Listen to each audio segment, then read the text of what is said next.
You've been told that happiness comes from having more success, more approval, more possessions. But if that were true, why do so many people who seem to have everything still feel empty inside?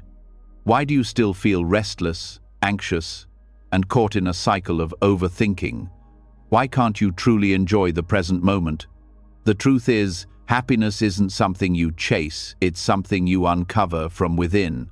And Buddhist wisdom has been showing us the way for centuries.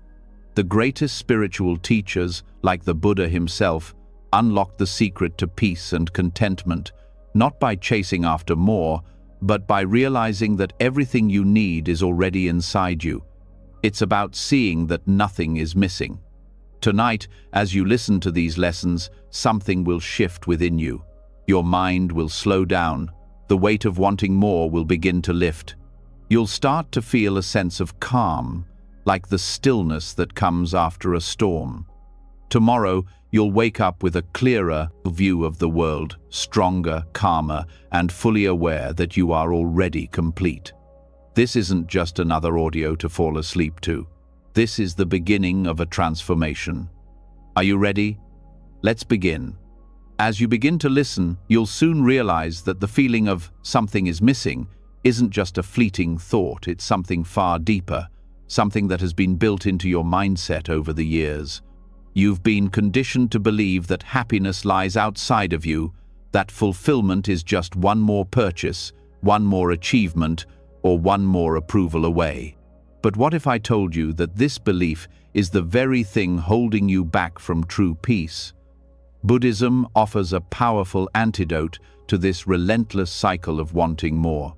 It teaches that the feeling of lacking isn't because you're incomplete, it's because you're attached to the idea that you need something external to complete you. This belief that more is always better, that happiness lies just beyond your reach, is a trap. But breaking free from it, that's where the real freedom begins. The Buddhist path doesn't promise happiness in the form of possessions or achievements. Instead, it offers a deeper, more profound form of peace, the kind that comes from knowing you are already whole. This wisdom encourages us to look inward, to recognize that the constant feeling of wanting more is driven by attachment, and once we begin to understand that, we can let go of it and, in doing so, unlock a sense of fulfillment that is always available to us. At the core of this teaching is the understanding that attachment is what fuels the illusion of lack. When you attach your happiness to things outside of yourself, whether it's a promotion, a new gadget, or the approval of others, you set yourself up for disappointment. The joy these things bring is fleeting because the very act of attachment creates a sense of dependency. You begin to believe that without them, you are not enough. But this is a lie.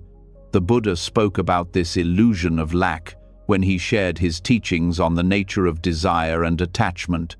He explained that it's not the objects or experiences themselves that cause suffering, but the attachment to them. When you attach your sense of identity, your happiness, your worth to these external things, you enter a cycle of craving and dissatisfaction. Each time you fulfill one desire, another rises in its place. And so you are constantly chasing something, never quite feeling complete. This craving, this unending desire, is what creates the illusion that something is missing in your life. But once you can see through this illusion, you will begin to understand that you are not defined by what you have, but by who you are. In Buddhist philosophy, the first step in transcending the feeling of lack is awareness. Being aware of how attachment operates in your life is the key to understanding how it creates suffering. When you realize that your need for external validation, possessions, or achievements is simply a mental construct, you begin to dismantle the very foundation of that desire. As you start to let go of these attachments, you will notice a shift, an inner calm that arises not from acquiring more, but from recognizing that you already have everything you need. This understanding doesn't mean you stop enjoying life's pleasures. You can still have desires, enjoy your achievements, and appreciate the things you have, but the difference lies in how you relate to them. When you release attachment, the things you once thought were essential to your happiness no longer hold power over you. You can enjoy life's pleasures without becoming enslaved to them. In this way, you start to experience true freedom, a freedom that doesn't depend on the ever-changing nature of external circumstances. Letting go of attachment doesn't happen overnight. It's a gradual process, one that requires mindfulness and patience. Meditation, an essential practice in Buddhism, plays a critical role in this transformation. Through meditation, you begin to observe your thoughts and desires from a distance, without judgment. You see them for what they truly are: fleeting, impermanent, and not a reflection of your true self. This awareness allows you to release the grip of attachment and move towards a more peaceful, contented existence. What happens when you begin to practice this awareness? Slowly, the illusion of lack begins to dissolve. You start to recognize that your happiness is not dependent on any external factor. It comes from within, from the quiet space of being present with yourself. You realize that your sense of completeness doesn't lie in the things you own, the status you've achieved, or the opinions of others. It lies in your ability to be at peace with who you are, just as you are, in this very moment. This shift in perception is transformative. It's a subtle yet profound change that affects every aspect of your life. As the Buddha teaches, when you let go of the desire for more, you discover the richness of the present moment. You begin to see that nothing is missing from your life right now, not because everything is perfect, but because you no longer rely on external factors to define your happiness. You might be wondering, but what about the things I want in life? What about the things I need? The Buddhist teachings don't say that you should stop desiring things altogether.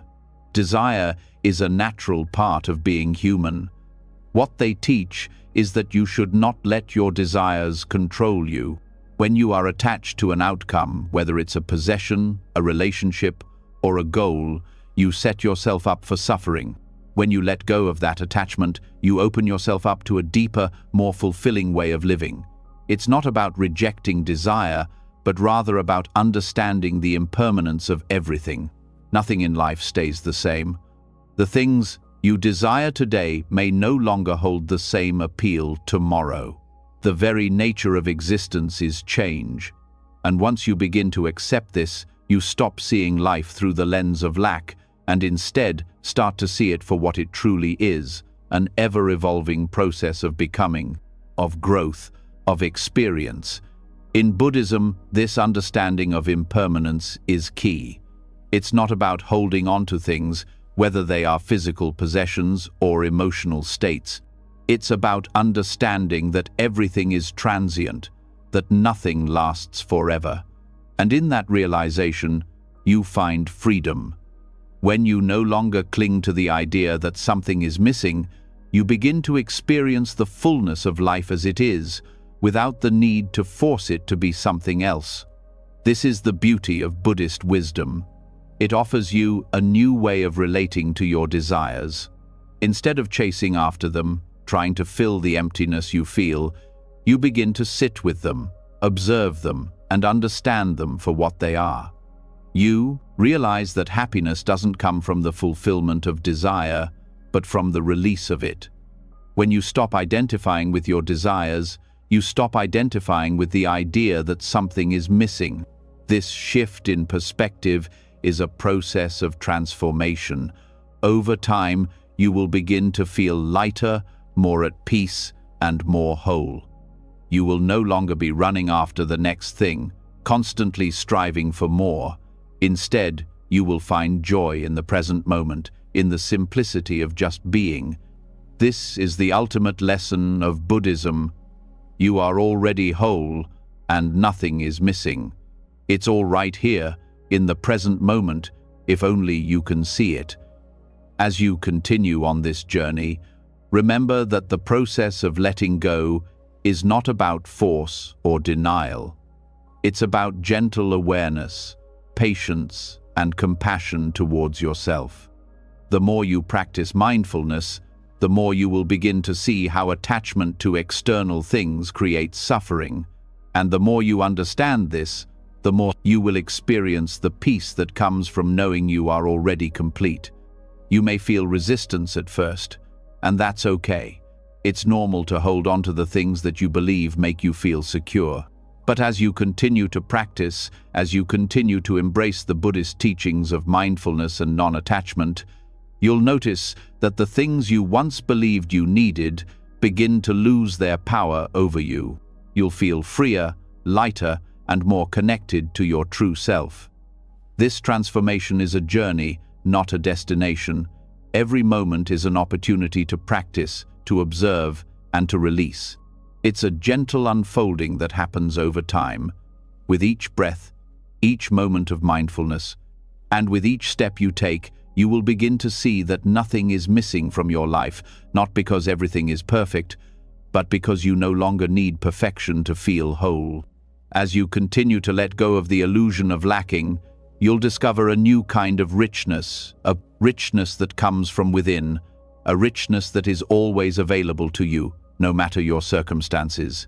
It is a richness that is not dependent on anything external, but is a reflection of your true nature, your inherent completeness. And in this realization, you will find the peace and happiness that you have been searching for all along. It was never outside of you. It was never something you needed to chase. It was always within you, just waiting for you to see it. Now that you know the secret, let it be your guiding light. With every step, you are moving closer to the truth that nothing is missing from your life. You are already whole. As you begin to grasp the truth that nothing is missing from your life, a new understanding starts to emerge. The illusion of lacking begins to fade, and with it comes a profound realization. The fullness you've been seeking was never out there. It has always been here, in the present moment. The mind, so often trapped in thoughts of what's next, what's missing, or what's to come, begins to settle into the simplicity of now. And in this moment, you find wholeness not as something you need to chase, but as something you simply need to be aware of. Present moment awareness isn't just a technique or a concept. It's the foundation of peace, the key that unlocks the door to your inner contentment. It's the gateway to experiencing life fully, without distraction or longing. When we live with mindfulness, fully aware of each breath, each step, each interaction, we dissolve the persistent feeling that something is always missing. And the beauty of it is that it doesn't require anything external, only your attention, your presence, and your willingness to be fully here. The truth is, most of us spend our lives either regretting the past or worrying about the future, never fully inhabiting the moment we're in. We're either caught up in memories or anxieties, often so lost in these mental spaces that we miss the richness of the present. The thoughts we entertain about what could have been or what might be often cloud our perception, making us feel disconnected from what is happening right now. In this mental fog, we lose touch with life's true essence, and with it, we lose our ability to feel complete. But this is where mindfulness comes in, reminding us to return to the here and now, to the only place where life truly exists. By focusing on the present moment, we reconnect with life itself. This is not just about being aware of the world around us, but about engaging deeply with it. The Buddhist teachings on mindfulness encourage us to immerse ourselves in each moment, to experience it without judgment or distraction. This practice frees us from the mental noise that tells us we are lacking, and in doing so, it allows us to experience life's fullness exactly as it is. The more we embrace this moment, the more we realize that there is nothing missing. The present moment is complete in itself. There's nothing else to seek, because right now we have everything we need. When we become fully present, we also become aware of the impermanence of everything. The fleeting nature of life is no longer something to fear or resist, but something to accept with open arms. Mindfulness teaches us to observe life as it unfolds without trying to hold on to it, without wishing it were different. This acceptance of impermanence is a profound lesson in letting go. It frees us from the need to control or cling to anything in our lives, allowing us to flow with the rhythms of life instead of against them. And in that flow, we find that there is no lack, because everything is constantly changing and everything is part of a larger whole. This awareness does more than just release us from the tension of wanting more. It helps us see the richness of each moment, whether it's the simplest experience of drinking a cup of tea or having a conversation with a friend. Every action, no matter how ordinary, holds a depth of meaning when we approach it with full attention. The beauty of mindfulness is that it doesn't require us to change anything about our lives. It simply asks us to engage more deeply with what is already present. And in that engagement, we find a deeper connection to ourselves, to others, and to the world around us. One of the most powerful aspects of mindfulness is that it teaches us to embrace life exactly as it is. So often, we resist what's happening in the present moment, wishing for things to be different, better, or more aligned with our expectations. But mindfulness shows us that by accepting the moment as it is, without judgment, without expectation, we open ourselves to the possibility of true peace. This peace doesn't come from external circumstances. It comes from within, from the quiet space of acceptance. The practice of mindfulness is simple but profound. It begins with small steps, bringing your attention to your breath, feeling the sensation of your feet on the ground, listening fully when someone speaks to you. With each of these moments of awareness, you deepen your connection to the present. You stop living in the future and you stop living in the past. You begin to live in the only place that exists, now, and in this moment you are complete. As you continue to cultivate present moment awareness, you start to notice how often your mind drifts away from the here and now. The mind is like a river, constantly flowing towards the future or the past. But by practicing mindfulness, you can gently guide it back to the present moment over and over again. Each time you do this, you reclaim your power. You reclaim the fullness that was always available to you. This practice of returning to the present moment also helps us recognize that everything in life is interconnected. In Buddhist teachings, this interdependence is central to understanding the fullness of life. Nothing exists in isolation, and everything is part of a greater whole. The more present we are, the more we recognize our connection to all things, and in that recognition, we find a sense of belonging. We realize that we are not separate from the world around us, but deeply connected to it. This awareness brings a deep sense of peace, because we understand that we are not alone in our experiences. We are part of something much larger, and this larger whole is complete in itself. Mindfulness also helps us see that we are not our thoughts. So often, we become identified with our thoughts, especially those that create a sense of lack or anxiety. But by practicing mindfulness, we begin to observe our thoughts as just that, thoughts. They come and go, but they do not define us. By recognizing this, we create space between ourselves and our thoughts, allowing us to let go of the ones that no longer serve us. And in that space, we find freedom. We find the ability to choose which thoughts we wish to hold on to and which ones we can let go of. And as we let go of the thoughts that create a sense of missing something, we make room for the fullness of the present moment to fill us. Another powerful aspect of present moment awareness is that it helps us cultivate gratitude. When we are truly present, we begin to see all the small blessings that exist in our lives, things we might have overlooked in our rush to get to the next thing. A warm cup of coffee, the sound of birds outside the window, the smile of a friend. These simple moments hold immense beauty when we are present with them. And as we notice these blessings, we begin to feel a deep sense of gratitude for what we have, right here and right now.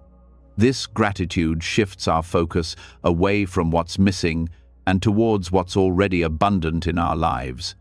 Present moment awareness also teaches us to let go of the need for perfection.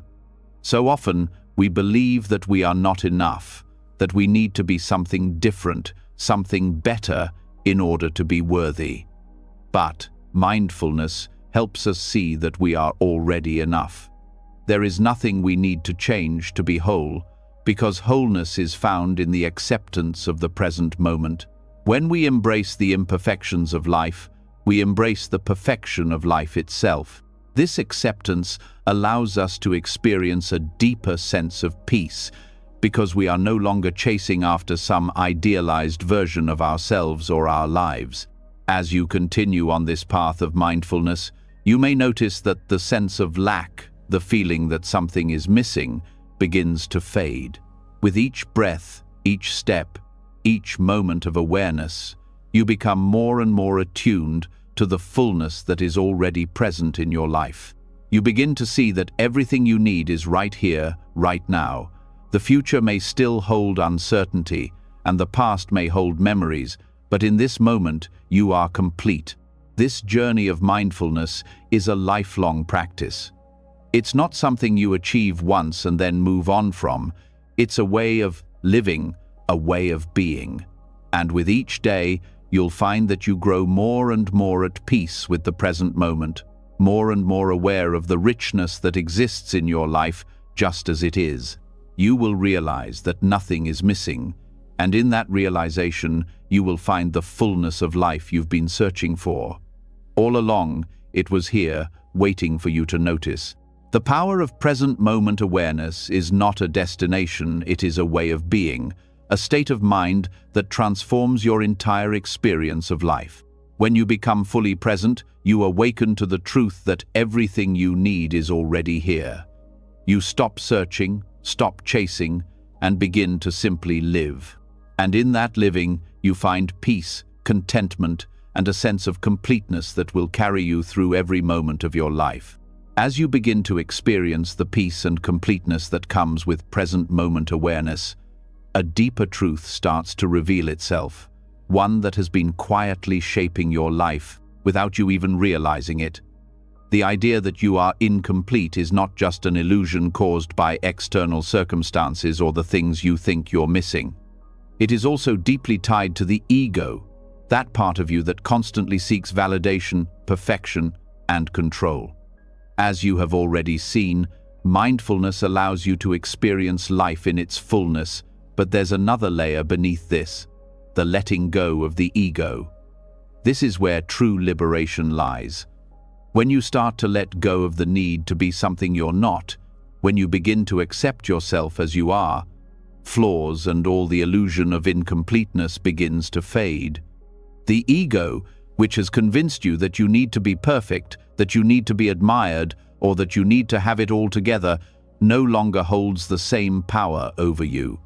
And in that space of acceptance, you begin to realize that the perfection you've been searching for doesn't exist. It never did.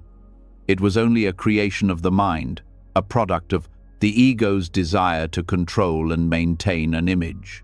The liberation you seek comes when you step into imperfection and accept it as part of your true nature. Buddhist teachings help us understand that the ego thrives on comparison.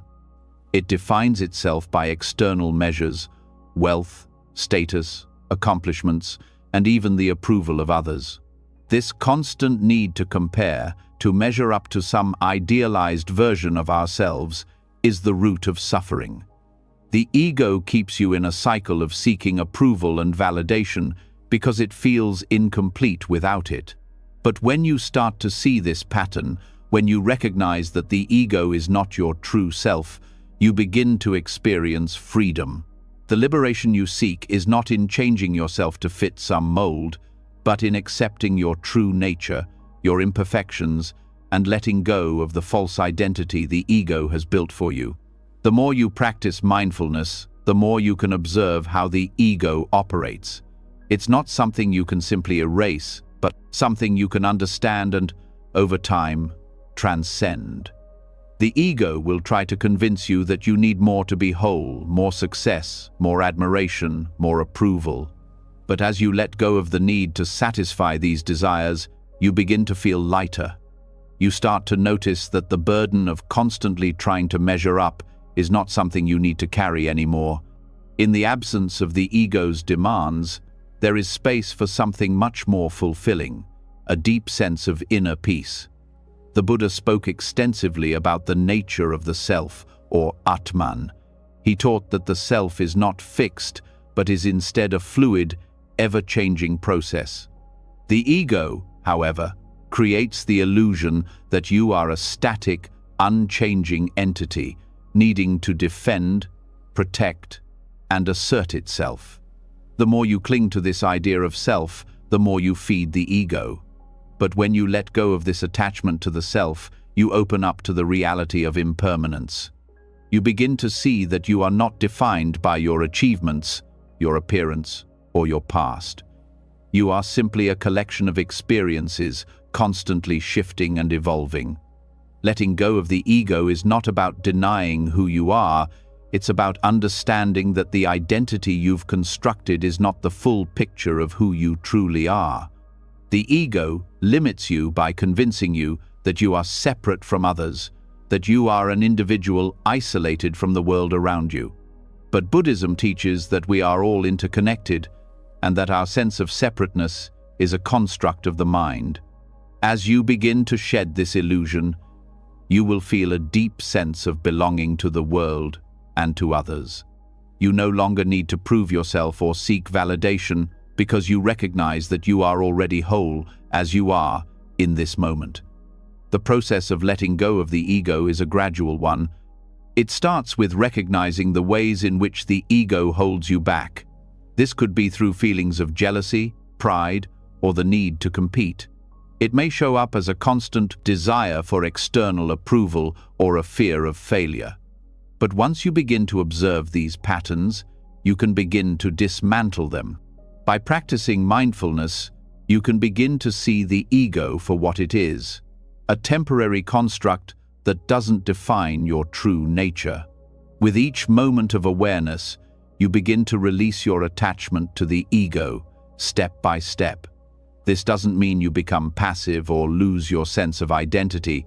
Rather, it means that you stop identifying with the false narratives the ego creates.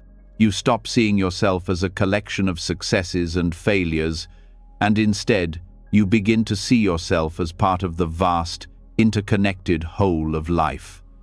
In this space, there is freedom, there is peace. You no longer need to chase after approval or validation because you realize that your worth is inherent, not something to be earned. You are already whole, just as you are. Embracing imperfection is an essential part of letting go of the ego. The ego thrives on perfection, on being seen as flawless or untouchable. But when you let go of the need to be perfect, you allow yourself to be fully human. You stop trying to present an image of yourself that matches societal expectations, and instead, you embrace the beautiful mess that is your life. You allow yourself to make mistakes, to learn, and to grow without the pressure of needing to be perfect. In this acceptance of imperfection, you discover true freedom, the freedom to be yourself, without the need for validation or approval. In Buddhist philosophy, the concept of non-self or anatta is central to understanding how letting go of the ego leads to liberation. Anatta teaches that there is no permanent, unchanging self. The self is an illusion, and the more you cling to it, the more you reinforce your sense of separateness. But when you begin to let go of this attachment to the ego, you open up to a deeper understanding of your true nature. You realize that you are not defined by your thoughts, your emotions, or your accomplishments. You are simply a part of the ever-changing flow of life. This understanding doesn't lead to a sense of loss, but to a profound sense of peace. You stop fighting against the world or against yourself, and instead, you begin to flow with life. The ego no longer controls you, and you are free to live in alignment with your true nature. You stop living in fear of what others think, and instead, you live with authenticity and openness. The process of letting go of the ego is also about letting go of judgment, both of others and of yourself. The ego is constantly judging, constantly comparing. It defines people based on their successes, their status, their appearance, or their behavior. But when you release the ego, you begin to see others with compassion and understanding. You no longer need to measure them against some idealized standard because you understand that everyone is on their own unique journey. You no longer see them as separate from you, but as fellow travelers on the path of life. And when you stop judging others, you stop judging yourself. You stop holding yourself to impossible standards of perfection, and you begin to embrace your flaws and imperfections. In this space of acceptance, you find peace. You no longer feel the need to prove your worth because you already know that you are enough, just as you are. You no longer need to chase after success, status, or approval because you realize that true fulfillment comes from within. This liberation is not something that happens overnight. It is a gradual process, one that takes time and patience.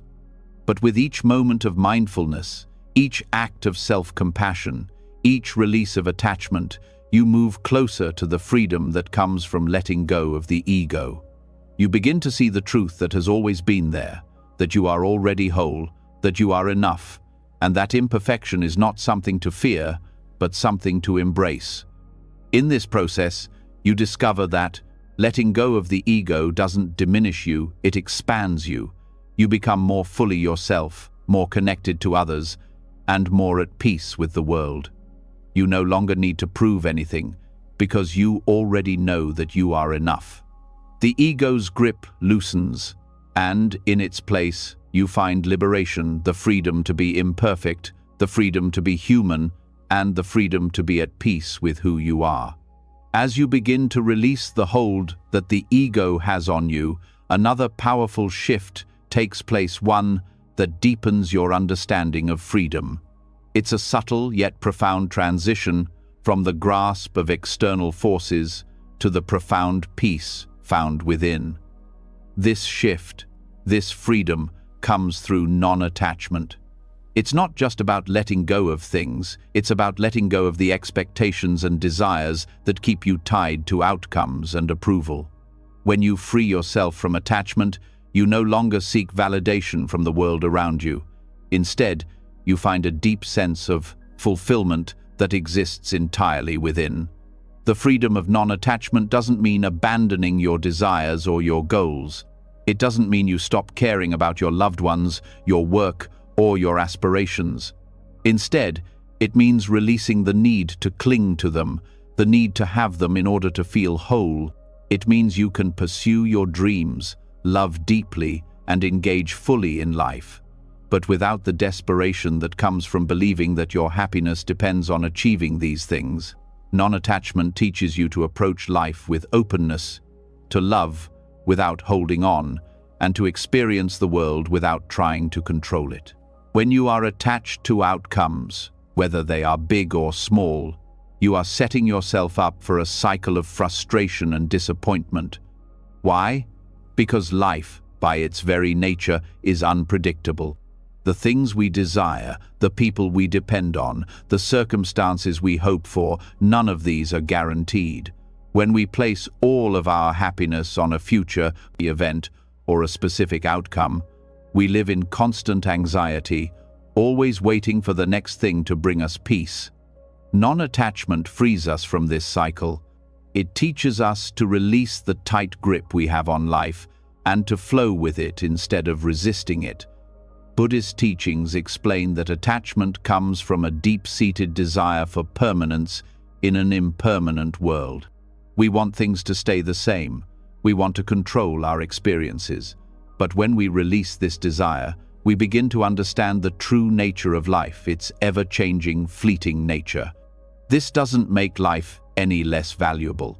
In fact, once we accept impermanence and release attachment, we experience life with a new depth of appreciation.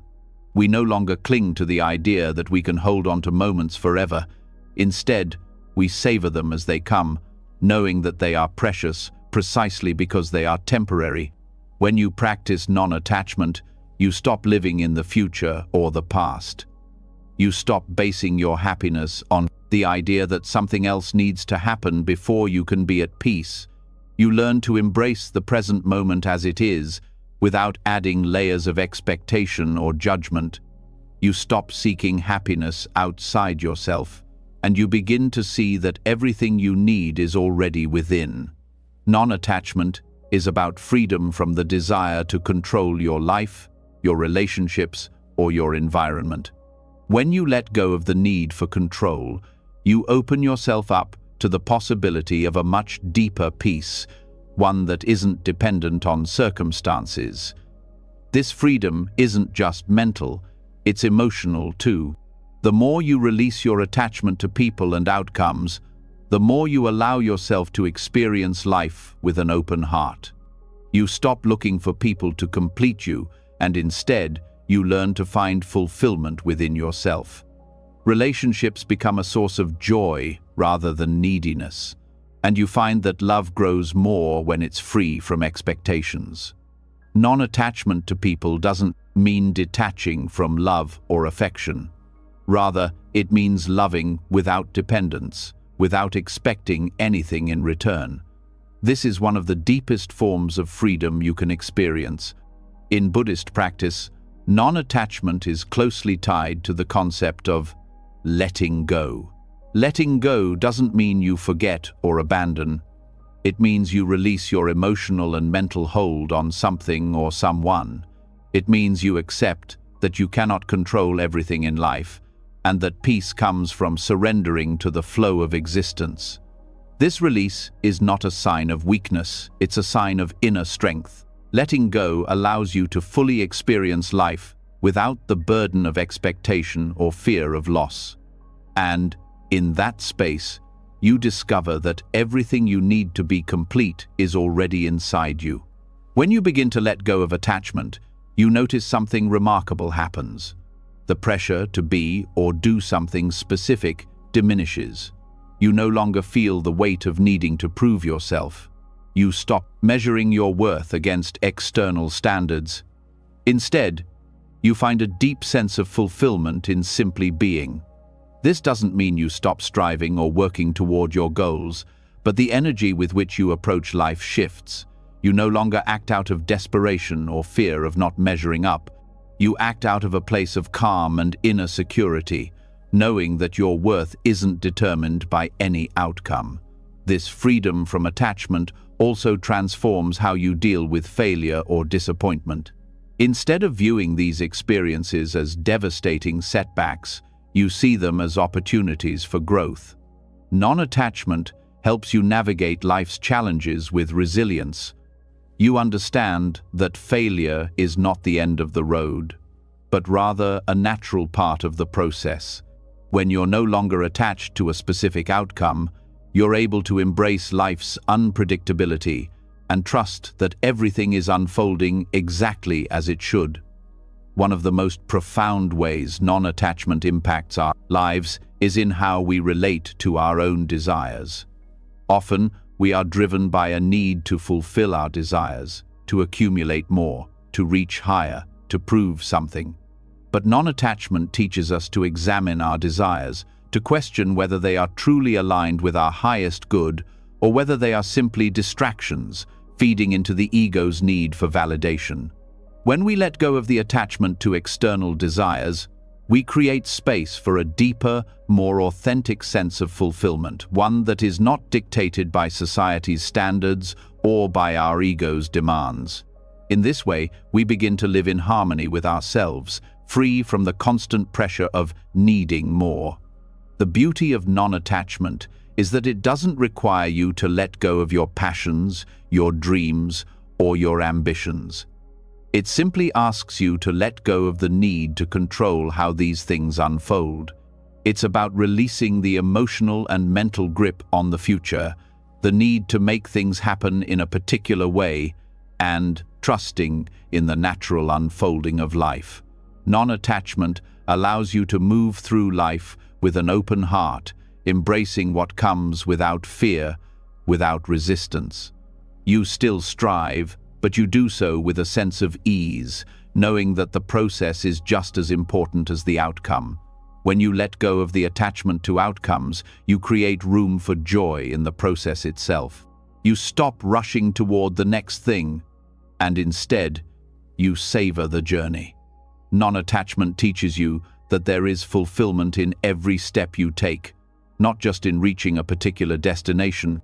Life becomes a beautiful unfolding where each moment holds its own worth, its own beauty. The freedom that comes with letting go of expectations is the freedom to live fully in the present, to enjoy the richness of each moment without the constant worry about what comes next. Non-attachment also teaches you to embrace uncertainty. So often, we hold on tightly to the illusion of control because we fear the unknown. We want things to go a certain way because it feels safer, more predictable. But when you let go of attachment, you also let go of the need to control the future. You open yourself to the unknown, trusting that life will unfold as it is meant to. This acceptance of uncertainty is one of the most liberating aspects of non-attachment. It frees you from the anxiety of needing things to be a certain way and opens you up to the endless possibilities that life has to offer. At its core, non-attachment is about understanding that happiness is not dependent on anything outside of yourself. It's not about the things you have, the people around you, or the achievements you accumulate. It's about the peace that comes from within, from knowing that you are already complete, already whole. Non-attachment is not a rejection of the world. It's a deeper engagement with it, free from the need for control. It's about living fully in each moment, without the fear of loss or the need for more. As you continue to practice non-attachment, you begin to experience a profound shift in how you live your life. You start to feel more grounded, more at peace, and more connected to your true self.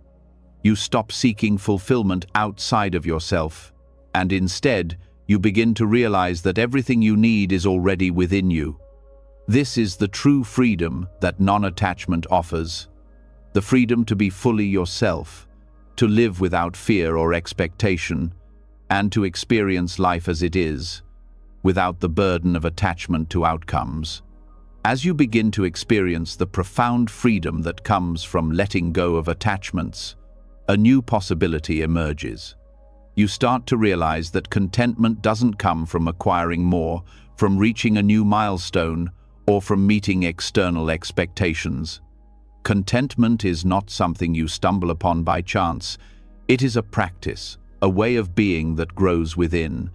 It is not a fleeting emotion that arises from external circumstances, but a deep, abiding satisfaction that comes from within, regardless of what's happening around you. This is the essence of true peace, the understanding that joy and contentment are cultivated from within, and they are always available to you when you choose to embrace them. Contentment, as seen through the lens of Buddhist teachings, is not about complacency or resignation. It is not about giving up on your dreams or desires. Rather, it is about finding peace in the present moment, accepting life as it is, and realizing that you are already whole without needing anything more.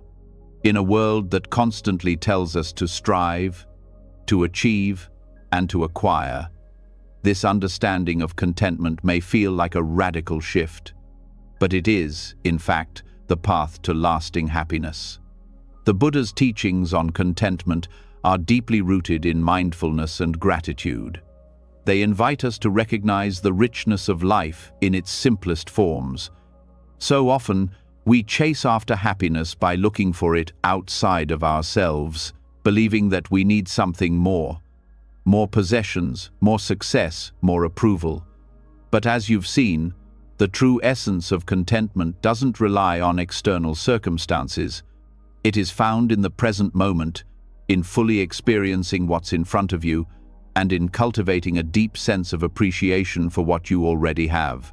One of the central aspects of cultivating contentment is learning to let go of the constant desire for more. This doesn't mean you stop pursuing your goals or aspirations, but rather you begin to live in a way that frees you from the constant need to fill a perceived gap. You begin to realize that everything you seek is already within you. When you stop attaching your happiness to an outcome or external achievement, you allow space for genuine contentment to emerge. The Buddhists call this the practice of sufficiency, recognizing that you already have enough in this moment. This awareness helps break the cycle of always wanting more, which can lead to dissatisfaction and frustration. A key practice in Buddhism for cultivating contentment is mindfulness. Being mindful allows you to fully experience each moment as it is, without judgment or expectation. When you practice mindfulness, you stop rushing through life, constantly waiting for the next thing to bring you happiness. Instead, you engage with the present moment deeply and completely. Whether you are eating, walking, or having a conversation, mindfulness teaches you to appreciate the beauty and the simplicity of each experience. In this way, contentment is not something to be pursued in the future, it is something to be realized right now, in every small detail of life. Alongside mindfulness, gratitude plays a pivotal role in cultivating contentment. When you consciously practice gratitude, you shift your focus away from what you don't have and direct it toward what you do have. Gratitude invites you to notice the abundance that already exists in your life, whether it's the warmth of the sun on your skin, the support of loved ones, or simply the gift of being alive.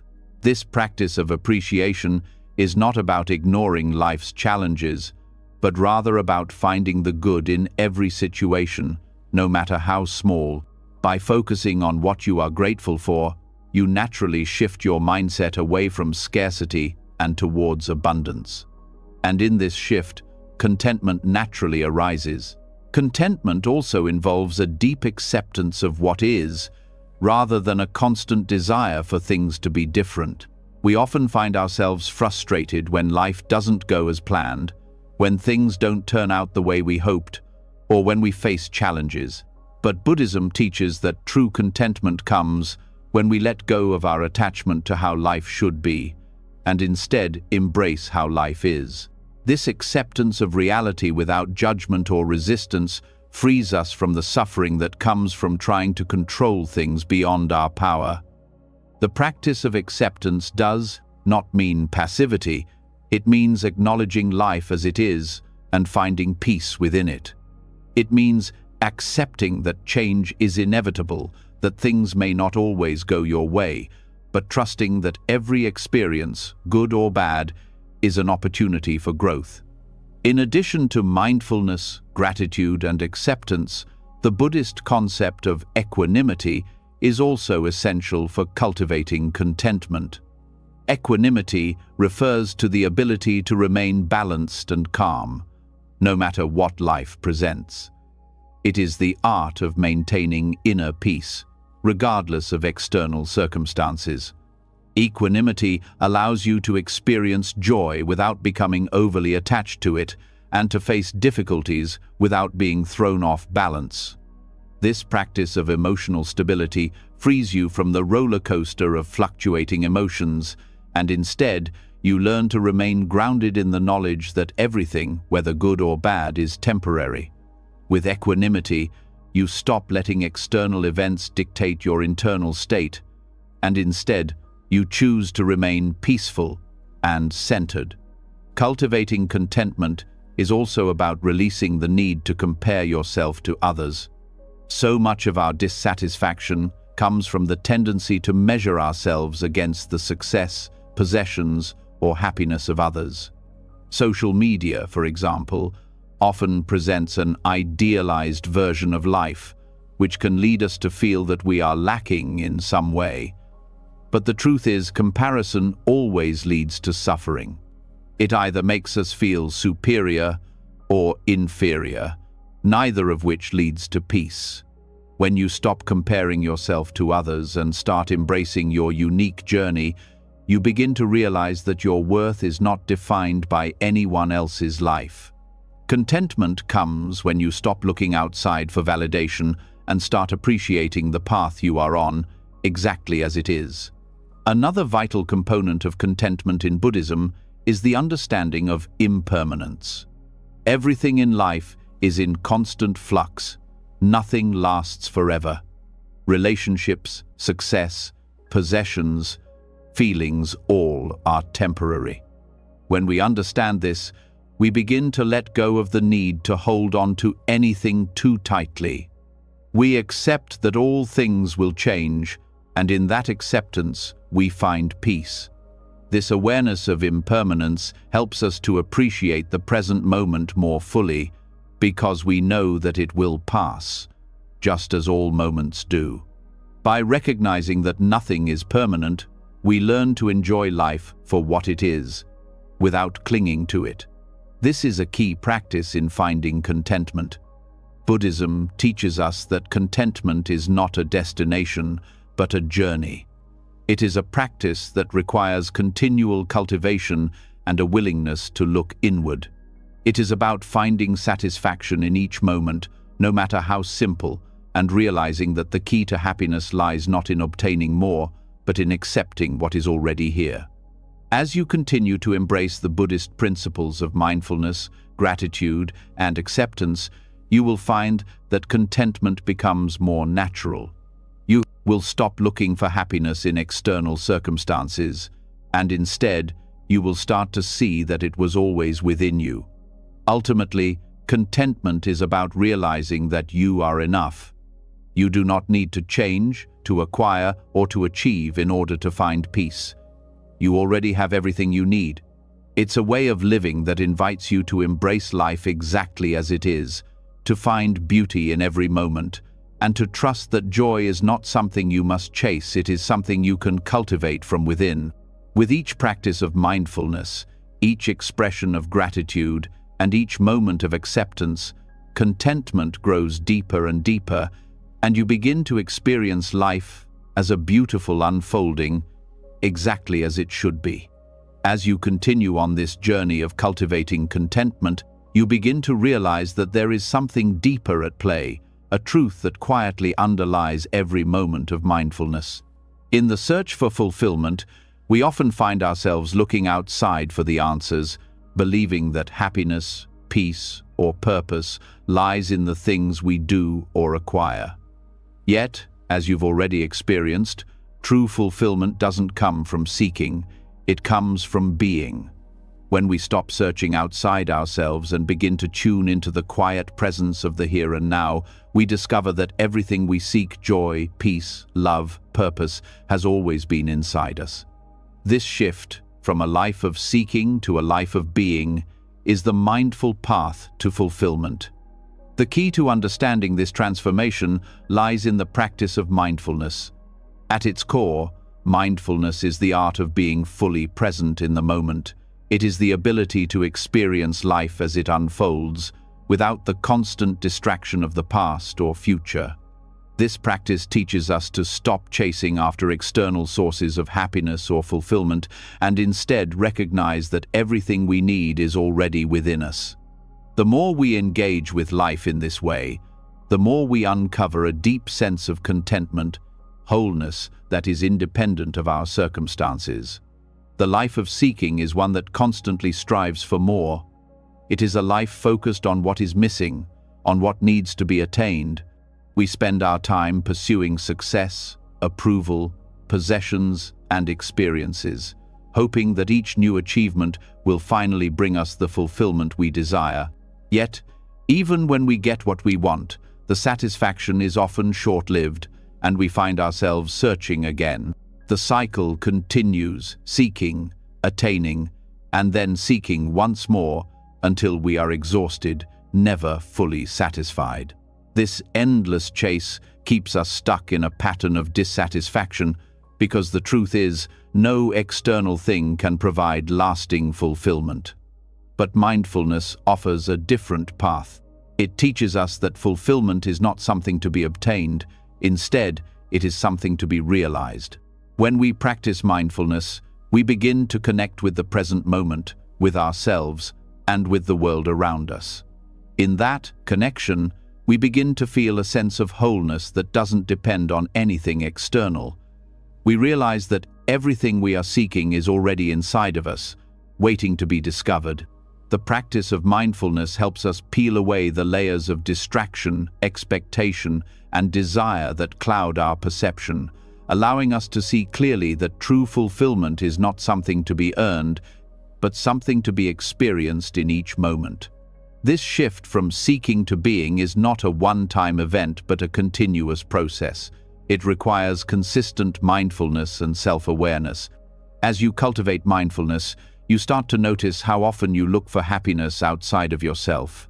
You begin to see the moments when you're chasing after approval, success, or possessions, and you become aware of how these external pursuits often leave you feeling empty. But with mindfulness, you also begin to realize that the pursuit itself is not the problem. It's the belief that fulfillment can only come through achieving these things. When you stop attaching your happiness to external results, you open yourself up to the possibility that true fulfillment comes from within, and you start to feel it in the very fabric of your being. The practice of mindfulness reveals that everything you need for fulfillment is already here, in the present moment. This is a profound shift in perspective. We often look ahead, thinking that fulfillment is just beyond our reach, waiting for the right circumstances or achievements to fall into place. But mindfulness teaches us that fulfillment is already available in the now, in every moment, in every breath. The more we focus on the present, the more we recognize the richness of our own experience. In this awareness, we start to see that nothing is missing. We are already whole, already complete. We have everything we need right here, right now. As you continue to deepen your mindfulness practice, you begin to let go of the need to define yourself by what you have or what you do. The seeking mind constantly measures success, but the being mind simply experiences. This transformation from doing to being allows you to experience life in a new way, free from judgment, free from the need for validation, and free from the fear of missing out. You begin to live in a way that is not driven by external pressures or desires, but by an inner sense of peace and purpose. This is not to say that you no longer have goals or aspirations, but rather that your sense of fulfillment is no longer tied to achieving them. You can pursue your passions and dreams, but you do so from a place of wholeness, not from the need to complete yourself. The mindful path to fulfillment also involves embracing impermanence. As you practice mindfulness, you become more aware of the fleeting nature of everything: your thoughts, your feelings, your experiences, and even your desires. Everything changes, and nothing lasts forever. But this awareness is not a source of anxiety. Instead, it frees you from the need to hold on to things. You no longer need to control your experiences because you understand that each moment is precious precisely because it is temporary. You don't have to wait for the perfect moment to feel fulfilled, because every moment has its own beauty and value. The practice of mindfulness teaches you to appreciate the transitory nature of life, to savor each moment as it comes, and to let go of the desire for things to remain the same. In this acceptance of impermanence, you find a deeper sense of peace. Another critical aspect of mindfulness is self-compassion. As you embrace the present moment, you also learn to embrace yourself with kindness and understanding. So often, we judge ourselves for not being enough, not thin enough, not successful enough, not spiritual enough.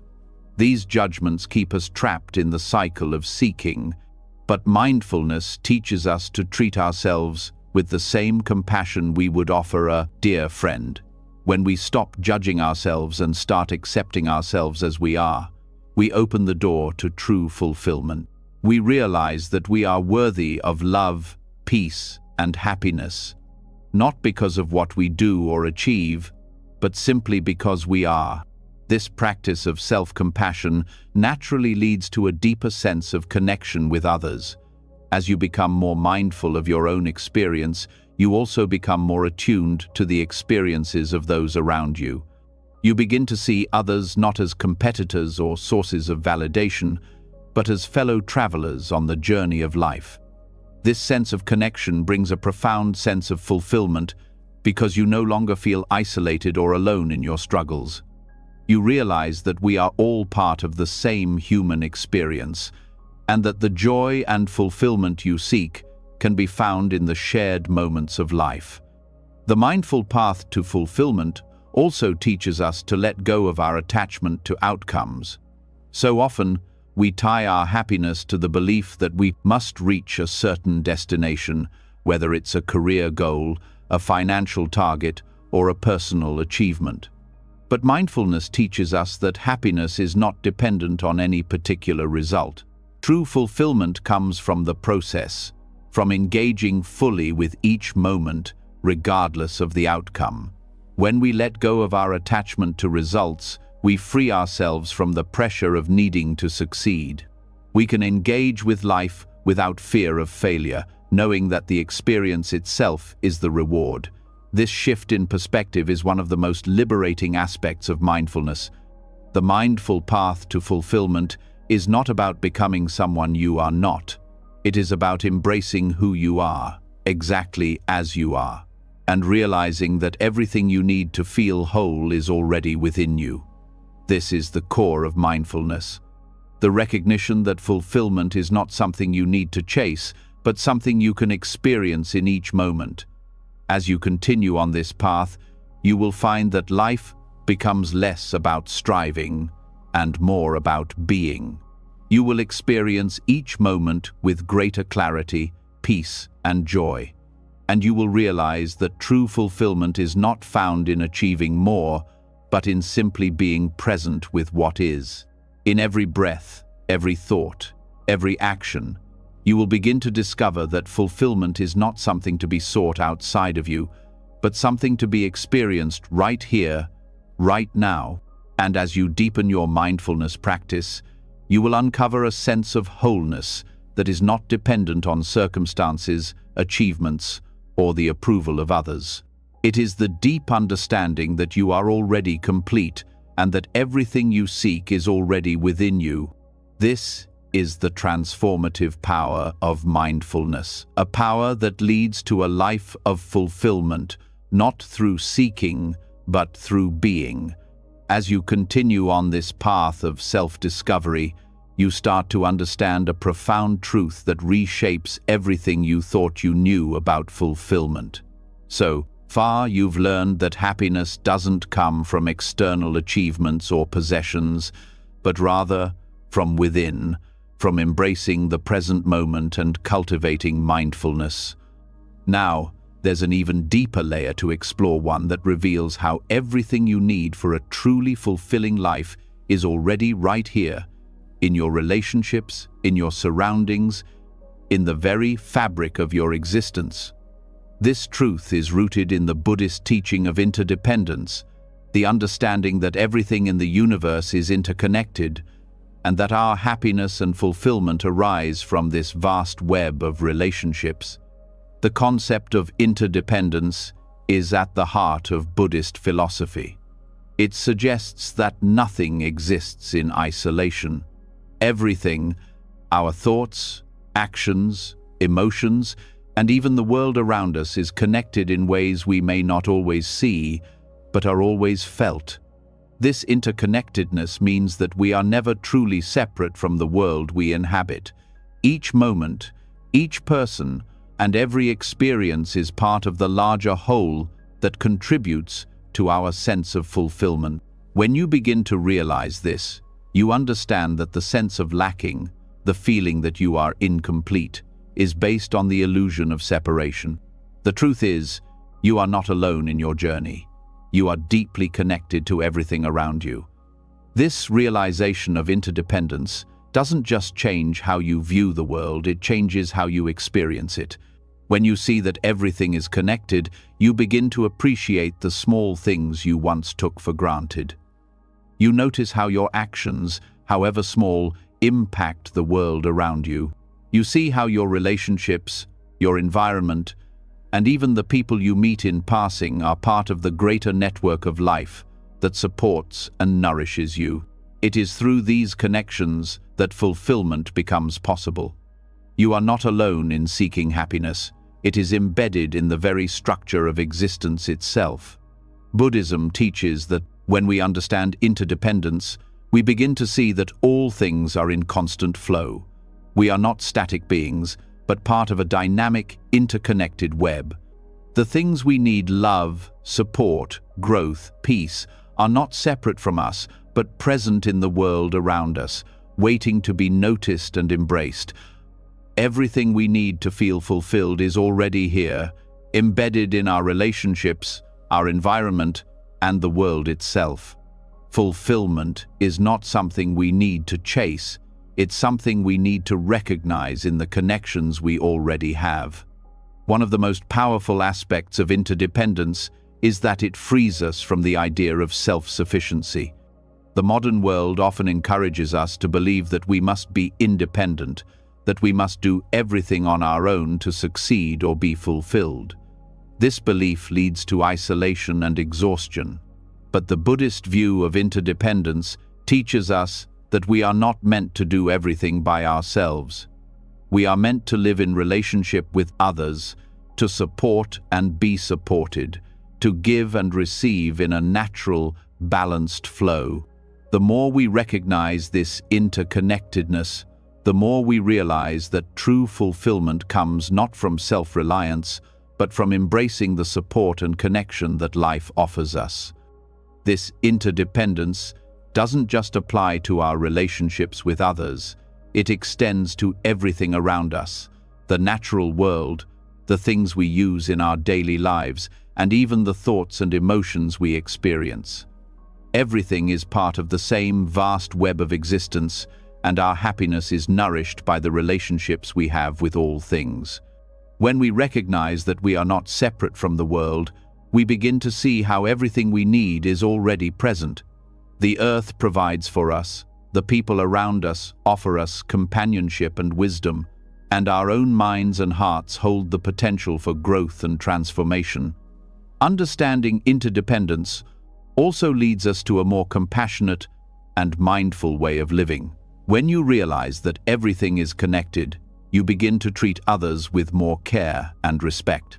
You understand that the actions of one person affect the whole, and that your own actions have a ripple effect that reaches far beyond your immediate surroundings. You no longer see others as separate from yourself, but as part of the same interconnected web. This understanding naturally leads to greater empathy, kindness, and a desire to contribute positively to the world around you. In practical terms, recognizing interdependence shifts your perspective on how you engage with life. Instead of viewing fulfillment as something you must achieve on your own, you begin to see it as something that arises naturally from your interactions with the world.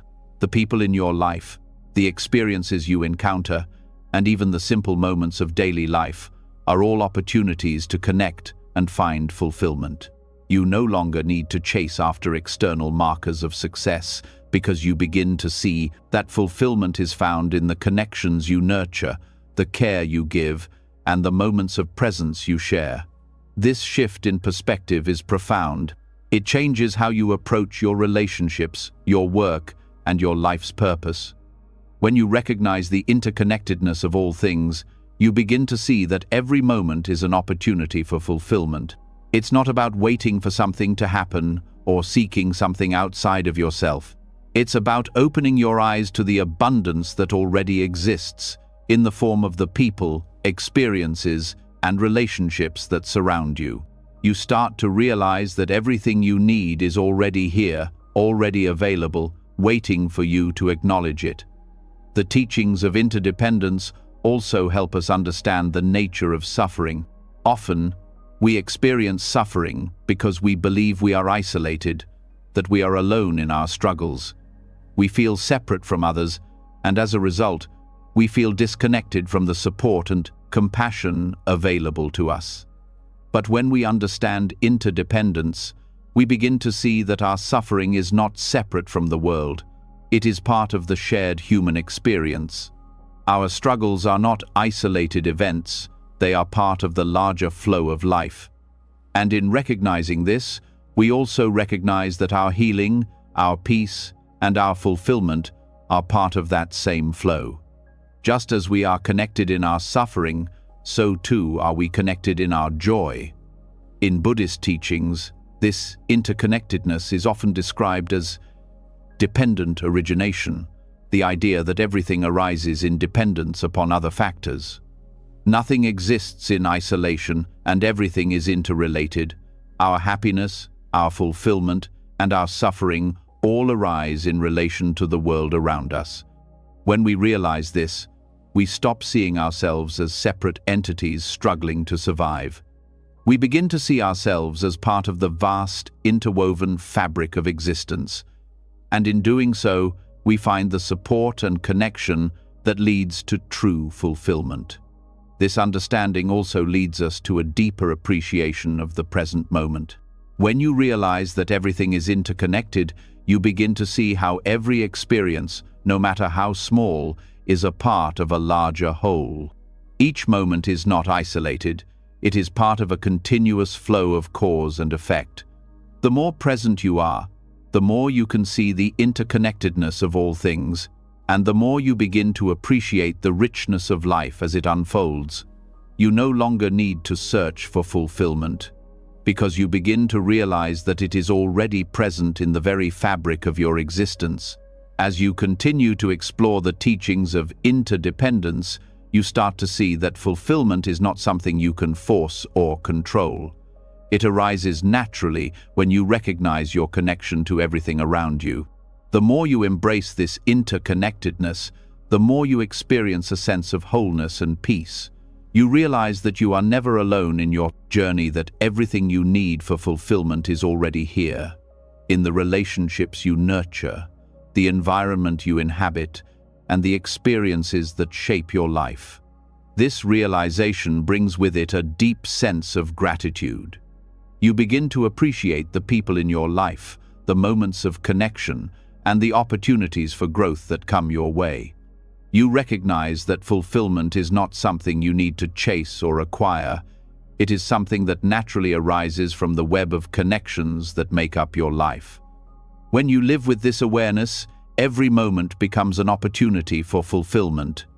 You no longer need to search for happiness, because you understand that it is always available to you in the connections you share with the world. Everything you need, everything you desire, is already here. And in this understanding, you find peace. As we begin to recognize the interconnectedness of all things and understand that everything we need for fulfillment already exists within our relationships and the world around us, we come to a deeper realization. The key to lasting fulfillment is not found in what we are striving for, nor in what we think is missing from our lives. It is found right here, in the present moment. This is where Buddhist teachings offer a profound shift, showing us that true completeness is not something we need to chase, but something we can discover now, in the here and now. In each breath, in each experience, in every small moment, there lies a depth of peace and fulfillment waiting for us to simply be with it. The concept of the present moment is central to Buddhist philosophy. It teaches that everything we seek, peace, happiness, purpose, is already within us, available in the present, not in some distant future or past experience. The search for meaning often keeps us looking ahead, thinking that the next achievement, the next step, will bring us what we need. But the more we live in that mindset, the more we miss the richness that life has to offer right now. The present moment is the only time we truly have, and it is here, in its fullness, that we find the peace we have been searching for all along. Buddhism teaches us to embrace the present with full awareness, to be completely here, and in doing so, we experience a sense of completeness and peace that comes from simply being. When we are fully present, we break free from the constant cycle of wanting and waiting for something else to come. We stop believing that we are incomplete, and instead, we recognize that all the pieces of fulfillment are already here. The present moment, with all its simplicity and impermanence, offers everything we need to feel whole. But to truly experience this, we must let go of the distractions of the mind, the worries about the future, the regrets about the past, and simply engage with life as it unfolds. This is not about doing more or achieving more. It's about being fully aware of what is already here, in this moment. Buddhism emphasizes mindfulness as a path to experiencing the present moment. Mindfulness isn't just about being aware. It's about being fully immersed in the now, without judgment or distraction. When we practice mindfulness, we are training ourselves to focus our attention on the present and to experience it fully, without the interference of thoughts that pull us in different directions. This practice teaches us that fulfillment is not found in what we have or what we will achieve, but in the depth of our experience of the present.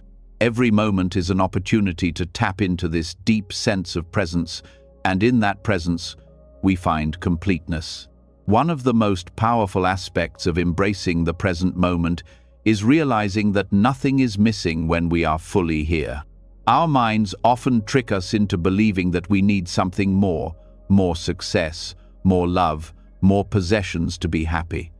But the truth is, everything we need for peace and fulfillment is already available to us, right here, right now. The Buddha's teachings remind us that the present moment holds everything we need to feel whole, if only we can let go of the mental distractions that tell us otherwise. This doesn't mean that the present moment is always easy to embrace. Life is filled with challenges, struggles, and uncertainties.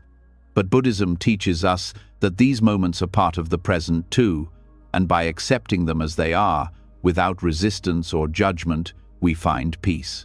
When we try to control the present moment or make it fit our expectations, we miss the fullness of what is. Instead, we must learn to surrender to the present as it is, embracing both the joyful and difficult moments without needing to escape or change them. In this acceptance, we begin to experience the completeness that is always available when we are fully here. Living in the present moment also requires letting go of our attachment to the past and the future.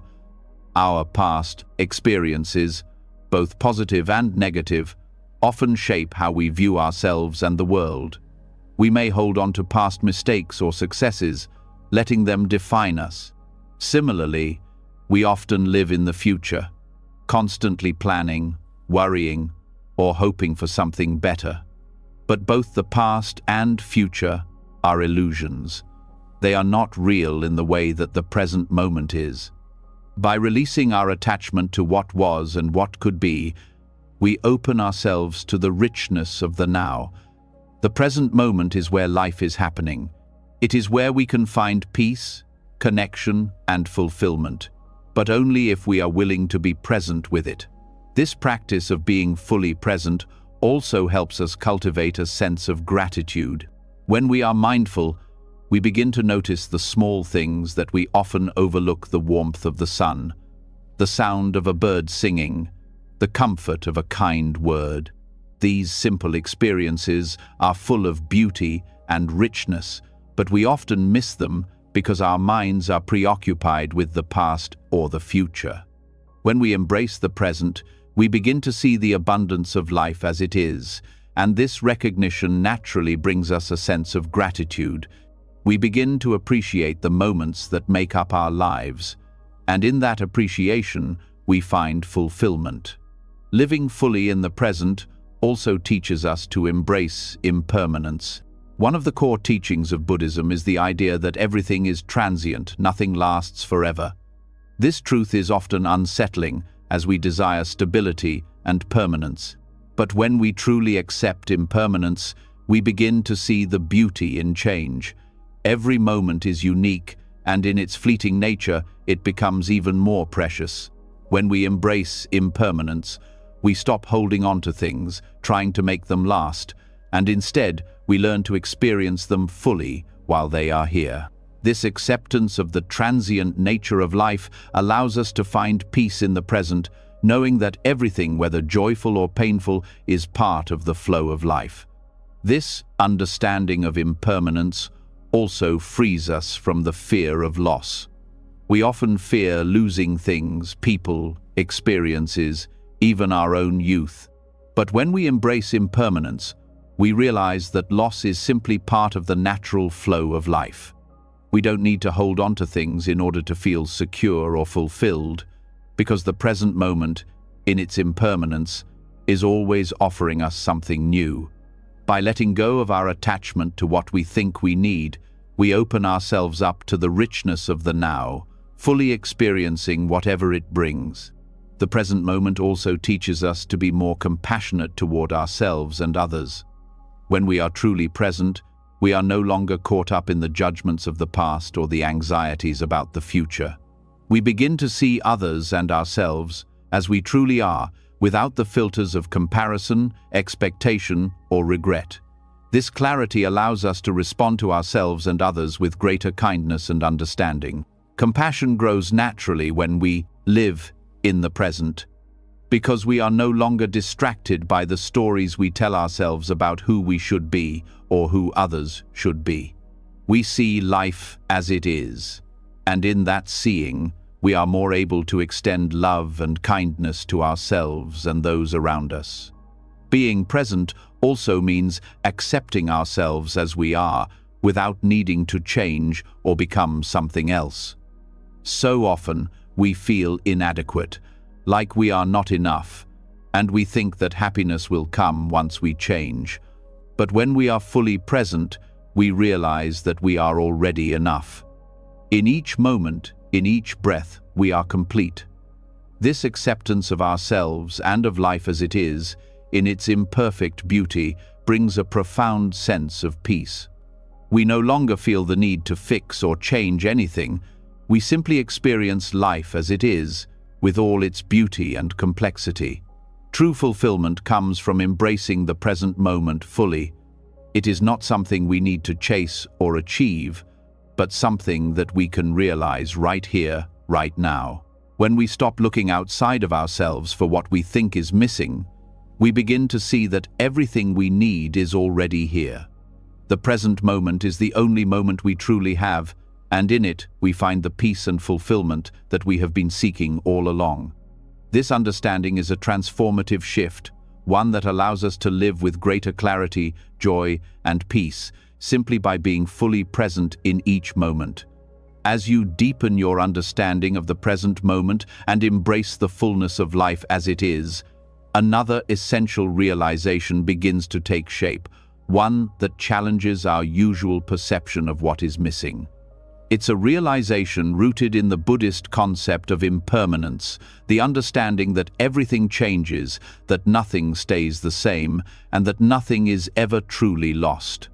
In our world, we often perceive change as a loss. When something is gone, we feel as though we are left with less. But in reality, change is not a loss. It is the very essence of life. It is the flow of life, offering us continuous opportunities for growth, renewal, and transformation. And, by understanding impermanence, we begin to see that what we once believed was lost was never truly gone. It has merely transformed, giving way to new possibilities. In Buddhism, impermanence is seen as a natural law of existence. Everything in life is in constant flux. Our thoughts, our emotions, our relationships, and even the world around us. Nothing remains the same. When we accept this truth, we free ourselves from the fear and sadness that often come with change. Instead of seeing change as something that takes away from us, we learn to see it as something that adds to us, offering us the chance to experience life in a new way. Nothing is ever lost, because everything is always in the process of transformation, leading to abundance in ways we may not immediately understand. One of the most powerful shifts that occurs when we embrace impermanence is a change in how we view loss. When something ends, whether it's a relationship, a job, or even a phase of life, we often feel as though we are missing something essential. But Buddhism teaches us that loss is not the end. It is simply a change in form, a part of the constant cycle of life. The idea that something is missing often comes from our attachment to things as they are, our desire for permanence in a world that is constantly shifting. When we let go of the need to hold on to the past or to control the future, we open ourselves to the possibility of seeing abundance in what remains. Change, when viewed through the lens of impermanence, invites us to appreciate the fluid nature of life. Nothing is fixed, and that is where the beauty lies. It is through change that we grow, that we learn, that we evolve. We are not defined by our past, by what we have lost, or by what we think is missing. Instead, we are defined by our ability to adapt, to embrace the flow of life, and to find abundance in the spaces that change creates. The more we embrace impermanence, the more we recognize that nothing is ever truly gone. What we lose simply transforms into something new. This understanding of impermanence is also freeing. When we stop clinging to the past or fearing the future, we realize that life is always offering us opportunities for new experiences, new relationships, and new perspectives. Every ending is a beginning, and in every change, there is the potential for greater abundance. We are not bound by what was. We are free to explore what is and what could be. In that freedom, we find fulfillment, not in holding on to what we've lost, but in opening ourselves to what is still to come. Embracing impermanence also shifts our perspective on time. Instead of viewing time as something that slips away, leaving us with a sense of scarcity, we begin to see it as a fluid force that constantly renews itself. Time becomes a resource that is always available to us, unfolding in each moment. We stop seeing time as something to fear or control, and instead, we learn to experience each moment fully, knowing that it will pass, and in its passing, it will give way to something new. This awareness allows us to let go of the pressure to achieve everything at once, to fill every moment with purpose, and to simply allow life to unfold as it will. In Buddhist teachings, the acceptance of impermanence is not just an intellectual understanding, but a deep, lived experience. To truly embrace impermanence, we must allow ourselves to feel the emotions that come with change. It's natural to grieve when something ends or when something we care about slips away. But Buddhism teaches us that it's through the process of letting go, through the release of attachment, that we find peace.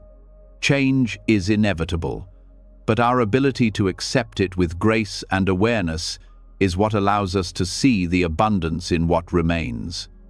In this way, we find joy not in the things we hold on to, but in the freedom to experience the full richness of life as it unfolds. The practice of mindfulness is integral to embracing impermanence. Mindfulness allows us to stay present with each moment without attachment or judgment. It teaches us to observe life as it is, without trying to control or resist the changes that come our way. When we cultivate mindfulness, we can begin to see how everything, from our emotions to our experiences, is in constant flux. Instead of reacting to change with fear or resistance, we learn to observe it with acceptance and understanding. In this awareness, we begin to see that there is no need to cling to the past or hold on to things that are no longer serving us. We can release them, knowing that they were part of our journey, and that their transformation makes space for new experiences to enter our lives. One of the most transformative aspects of embracing impermanence is that it shifts our relationship with the concept of loss. Loss often feels like an absence, a void that cannot be filled. But when we understand that nothing is ever truly lost, we begin to see that every ending is simply a transformation. The people, experiences, and things we once held dear are never gone. They continue to live on in the lessons they taught us, the memories they created, and the ways they shaped us. What we lose is not something that diminishes us. It is something that contributes to our growth. In this way, impermanence teaches us to honor what we've had without clinging to it. We can cherish the past without being consumed by it. And in doing so, we free ourselves to fully embrace the present. The Buddhist concept of impermanence also helps us to see the abundance in what we have right now. When we stop focusing on what we don't have or what we think we need, we begin to appreciate what is already present. Change teaches us that nothing lasts forever, and in that awareness, we realize the preciousness of each moment. Each experience, no matter how small, becomes an opportunity for joy. We no longer need to seek out happiness in external accomplishments or possessions. We learn to find it in the richness of our present experience. The realization that nothing is permanent frees us from the need to hold on to things, and instead we begin to enjoy them fully, knowing that they are a part of the ever-changing flow of life. In embracing impermanence, we also let go of the need to control life. When we accept that change is inevitable, we stop trying to hold on to the things that we fear losing. We stop trying to make life fit our expectations, and instead, we allow it to unfold as it is meant to. This release of control brings a sense of peace, because we no longer feel the need to fight against life's natural flow. We can flow with it, trusting that each change brings new opportunities for growth, learning, and connection. In this way, impermanence becomes a source of abundance rather than loss. When we come to terms with impermanence, we see that life is constantly offering us opportunities for renewal. Each moment, each experience, is an invitation to grow, to learn, and to become more fully ourselves. Nothing is ever truly lost, because everything is always transforming, always becoming. What seems like loss today may become the foundation for something new tomorrow. We are not trapped by the past or bound by our future expectations. Instead, we are free to experience the fullness of life as it unfolds. And in that fullness, we find the abundance that comes from embracing change, letting go of attachment, and trusting in the ever-present flow of life. By embracing impermanence, we unlock the freedom to live fully in the present. We stop searching for fulfillment in the future or the past, and instead, we begin to experience the richness of life right now. Everything we need is already here. Change leads to abundance, and in embracing change, we find peace, joy, and wholeness in every moment. As you continue to explore the profound teachings of impermanence and the interconnectedness of all things, you begin to realize that the search for fulfillment is not a quest that takes you somewhere distant, it's a journey inward. We've learned that everything you need for peace and happiness is already available in the present moment, in the people around you, and in your experiences. But there's one essential practice that helps us unlock this truth, one that brings clarity to the realization that we are already whole as we are. That practice is meditation. In Buddhism, meditation serves as a mirror, reflecting back to us the truth of our nature and helping us see that we are complete, exactly as we are right now. Meditation in Buddhism is not about emptying the mind or achieving a particular state of bliss, as many people might think. It is about being present with what is, without judgment or attachment. The practice invites us to sit with ourselves, to turn inward, and to observe the flow of thoughts, emotions, and sensations without getting caught up in them. This process allows us to see our true nature, to recognize the fleeting nature of our thoughts, and to understand that we are not defined by them. Through meditation, we are able to reflect on who we truly are, beyond the constant chatter of the mind, and in that reflection, we discover that we are already complete. When you first begin a meditation practice, you may feel like you are doing something difficult, like you need to reach a certain state of peace or clarity. But the beauty of Buddhist meditation lies in the realization that you don't need to strive for anything. There's nothing you need to change or fix about yourself. Meditation simply allows you to see yourself as you are, with all your thoughts, your imperfections, and your distractions, and to accept them without judgment. In this acceptance, you begin to recognize that you are enough. You don't need to be perfect. You don't need to have all the answers. All you need to do is be present, and in doing so, you begin to feel a deep sense of completeness. As you sit in meditation, you may start to notice the constant flow of thoughts that arise, thoughts about the past, about the future, about what you need to do or be. These thoughts can seem overwhelming at first, and the temptation might be to engage with them, to follow their lead. But meditation teaches us to observe these thoughts as they come and go, without getting caught up in them. The more you practice this, the more you begin to realize that you are not your thoughts. You are the awareness behind them. The thoughts do not define you, and in recognizing this, you can experience a deep sense of freedom. This awareness is where your true self resides, and through meditation, you begin to experience it more fully. Meditation also reveals how much of our mental energy is spent on trying to control or resist the flow of life. We often wish for things to be different, for our thoughts to be quieter, for our emotions to be more manageable. But meditation teaches us to let go of this need for control. Instead of trying to suppress or change our experiences, we learn to embrace them as they are. When you sit with your thoughts, emotions, and sensations without judgment or expectation, you begin to see that everything is temporary. The mind is constantly changing, just like everything else in life. By accepting the impermanence of your thoughts, you can let them flow freely without becoming attached to them. In this way, meditation helps us come to terms with the reality that nothing is permanent, neither our thoughts nor our feelings, and in that acceptance, we find peace. Through consistent practice, meditation helps us develop a deeper understanding of our true nature. We come to recognize that our essence is not defined by our thoughts, our roles, or our external circumstances. Instead, we are a consciousness, a presence that exists beyond these fleeting things.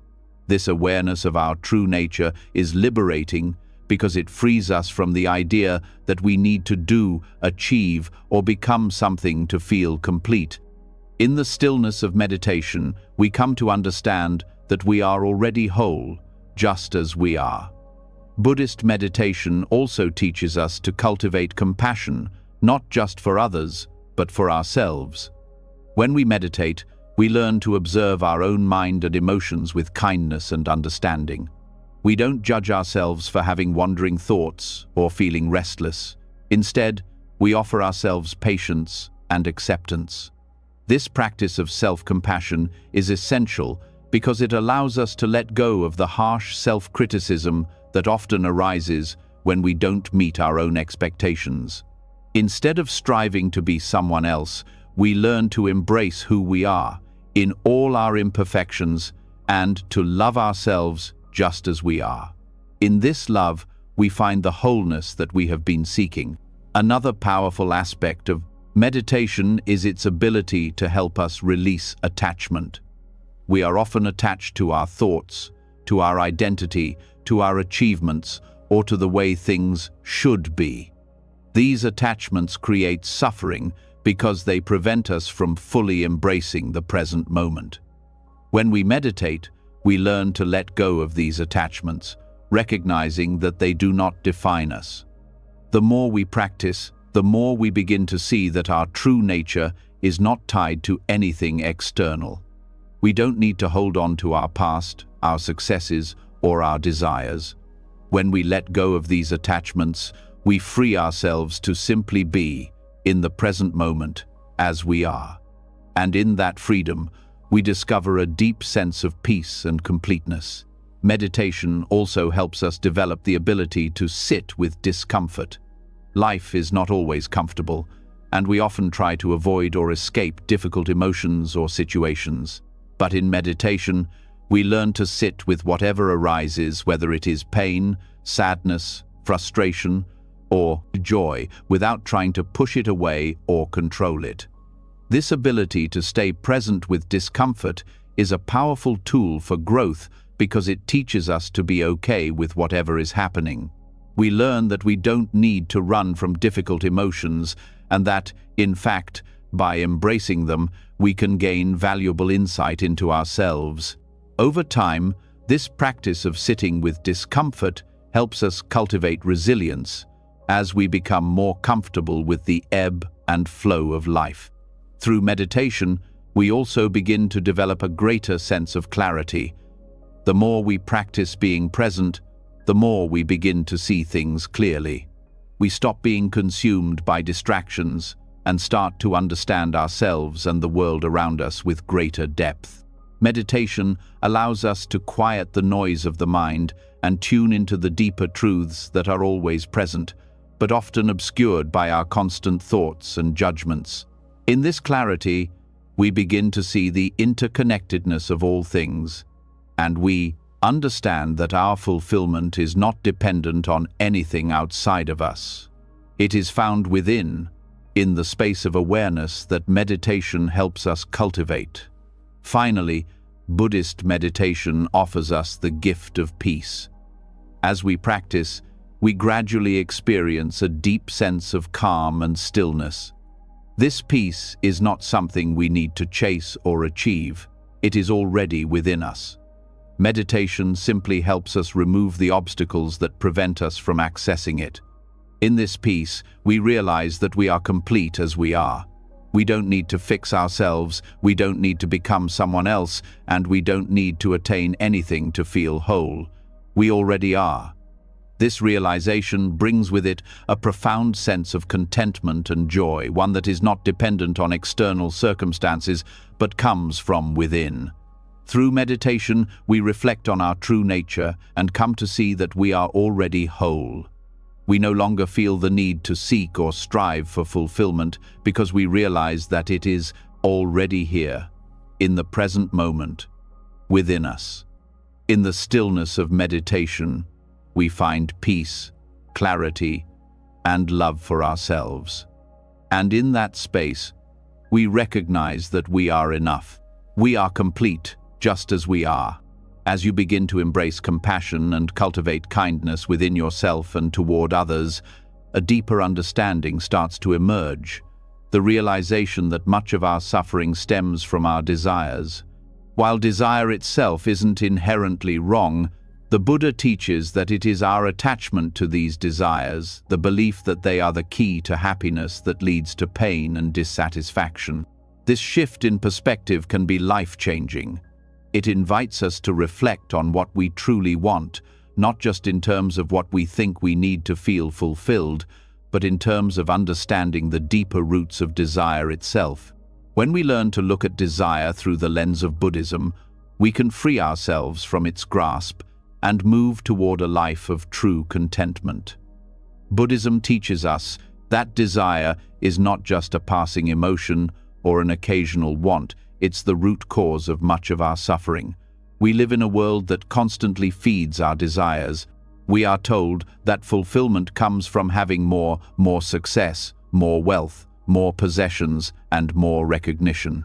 Yet, as we look around, we see that despite these external markers of success, many people still feel incomplete, anxious, or dissatisfied. This is because desire, in its essence, is based on the belief that we are lacking something. When we chase after these desires, we are not seeking happiness or peace, but attempting to fill a void we believe exists within us. The more we desire, the more we believe we are incomplete, and the more we reinforce the idea that we need something more to be whole. Buddhism challenges this understanding by urging us to rethink our relationship with desire.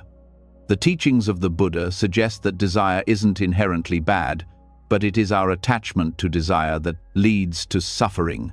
When we cling to the belief that we need to achieve, own, or experience something to be complete, we are operating from a place of lack. This mentality keeps us in a constant cycle of wanting, acquiring, and then wanting more again. It's a cycle that never truly satisfies because fulfillment is always just out of reach. In Buddhism, desire is seen as a form of craving that can never be fully satisfied, because once one desire is met, another will arise, and the cycle continues.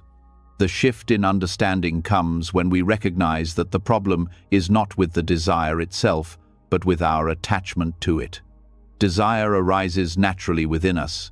It's a human experience.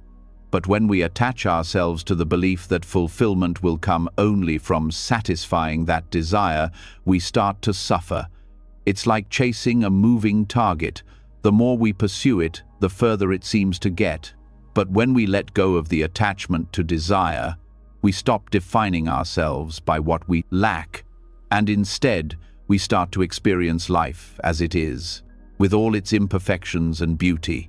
We begin to see that we are already whole, and nothing outside of us can complete us. This is where Buddhism introduces a radical shift in how we approach contentment. Instead of constantly seeking more, we learn to turn inward and recognize the inherent peace and satisfaction that already exists within us. When we stop seeking fulfillment outside of ourselves, we start to understand that true happiness doesn't depend on having more or achieving more. It comes from being present, from accepting life as it is, and from appreciating the simple beauty of each moment. When we release the need to chase after desires, we allow ourselves to be fully content with what is.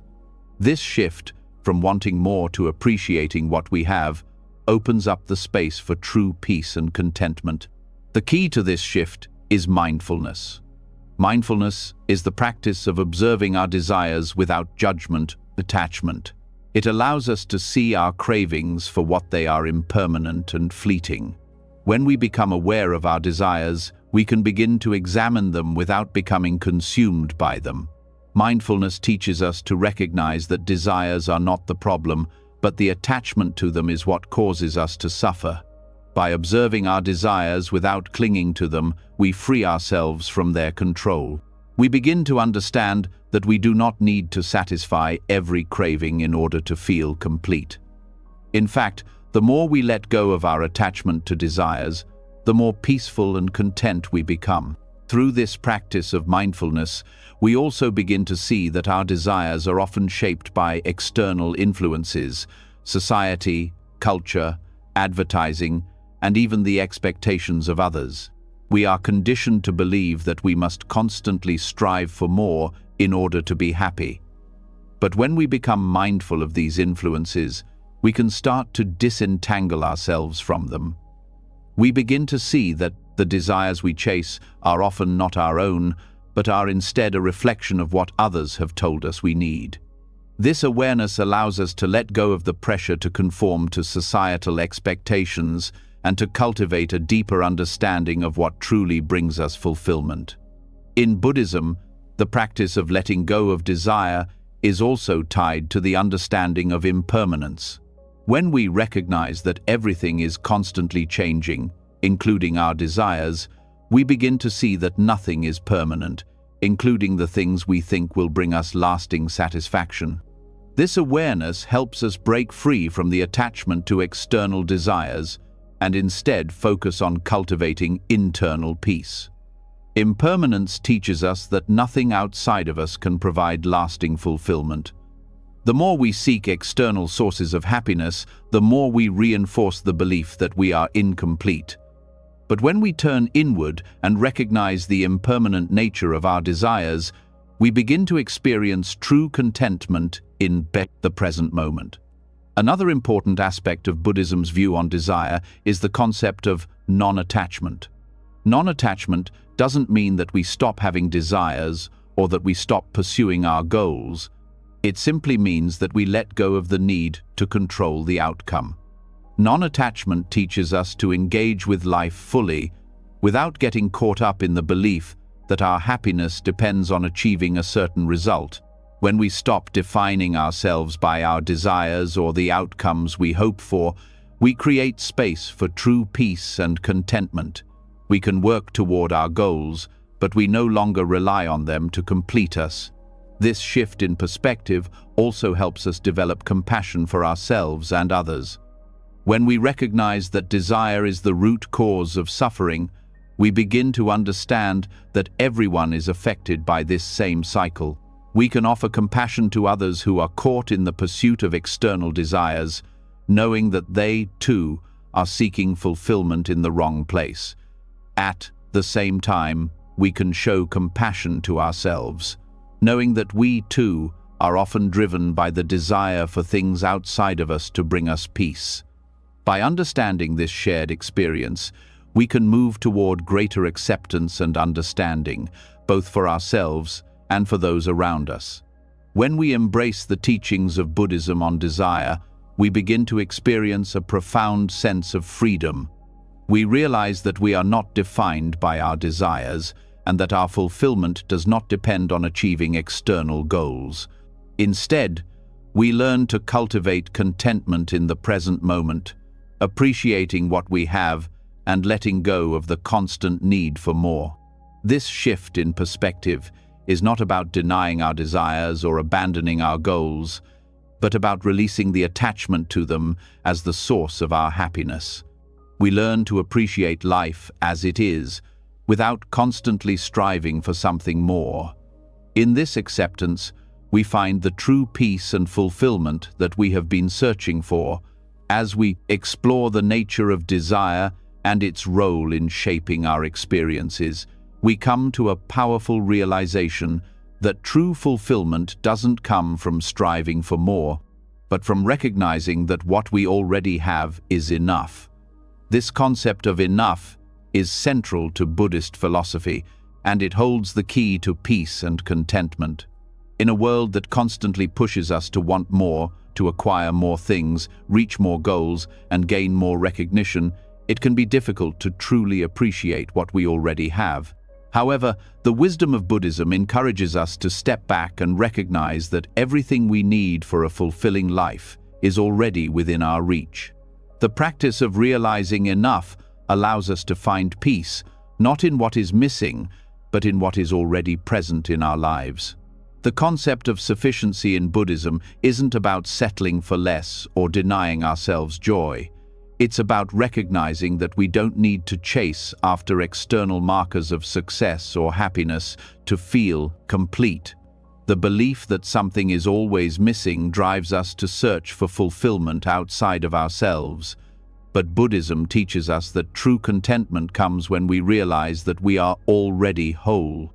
We are already enough. When we stop chasing more, when we stop looking for happiness in external things, we can begin to cultivate a sense of peace and fulfillment in the present moment. This recognition frees us from the cycle of desire and craving that keeps us stuck in a constant pursuit of something more, something better. Sufficiency doesn't mean that we stop dreaming or striving for improvement. It simply means that we stop measuring our worth by what we have or what we achieve. We begin to see that our value is not defined by external possessions or accomplishments, but by our inherent nature. The Buddha taught that we are all interconnected, and that fulfillment comes not from what we possess, but from understanding our place in the world and embracing the present moment as it is.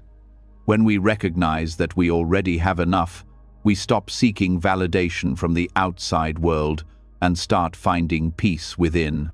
The peace that comes from realizing sufficiency is not based on comparison or accumulation, but on acceptance of what is. One of the key teachings in Buddhism is the idea of non-attachment. This principle is crucial to understanding the concept of enough. When we are attached to something, whether it's a material possession, a relationship, or a particular outcome, we create a sense of lack within ourselves. We begin to believe that our happiness depends on acquiring or holding on to these things. However, when we practice non-attachment, we release the need for external validation and recognize that we are already complete. We don't need to chase after anything to feel fulfilled. Instead, we begin to find joy in the simple act of being present, appreciating what we already have. Non-attachment teaches us to live with a sense of peace, knowing that everything we need is already within us and that nothing outside of ourselves can make us whole. This understanding of sufficiency can transform our relationships too. When we believe that we are already enough, we stop relying on others to complete us or make us feel worthy. We can engage with others from a place of love and connection rather than from a place of need. Relationships become an opportunity for mutual support rather than a means of fulfilling a sense of lack. This shift allows us to approach others with more compassion because we no longer view them through the lens of wanting something from them. Instead, we see them as complete individuals and we appreciate them for who they are, not for what they can provide us. Realizing that we are enough also changes the way we view challenges and difficulties. Often, we experience frustration or disappointment when things don't go as planned. We may feel that we are not enough because we haven't achieved a certain goal or met a particular expectation. However, when we understand sufficiency, we begin to see that challenges are not a reflection of our inadequacy, but a natural part of life. They are opportunities for growth and learning. When we are grounded in the understanding that we are already enough, we can face challenges with a sense of calm and resilience. We no longer need to prove ourselves or strive for perfection. We can simply be present with whatever arises, knowing that we are whole and capable, no matter the outcome. In Buddhism, the practice of contentment is closely tied to the concept of enough. When we embrace sufficiency, we begin to practice gratitude for what we have, rather than focusing on what we don't have.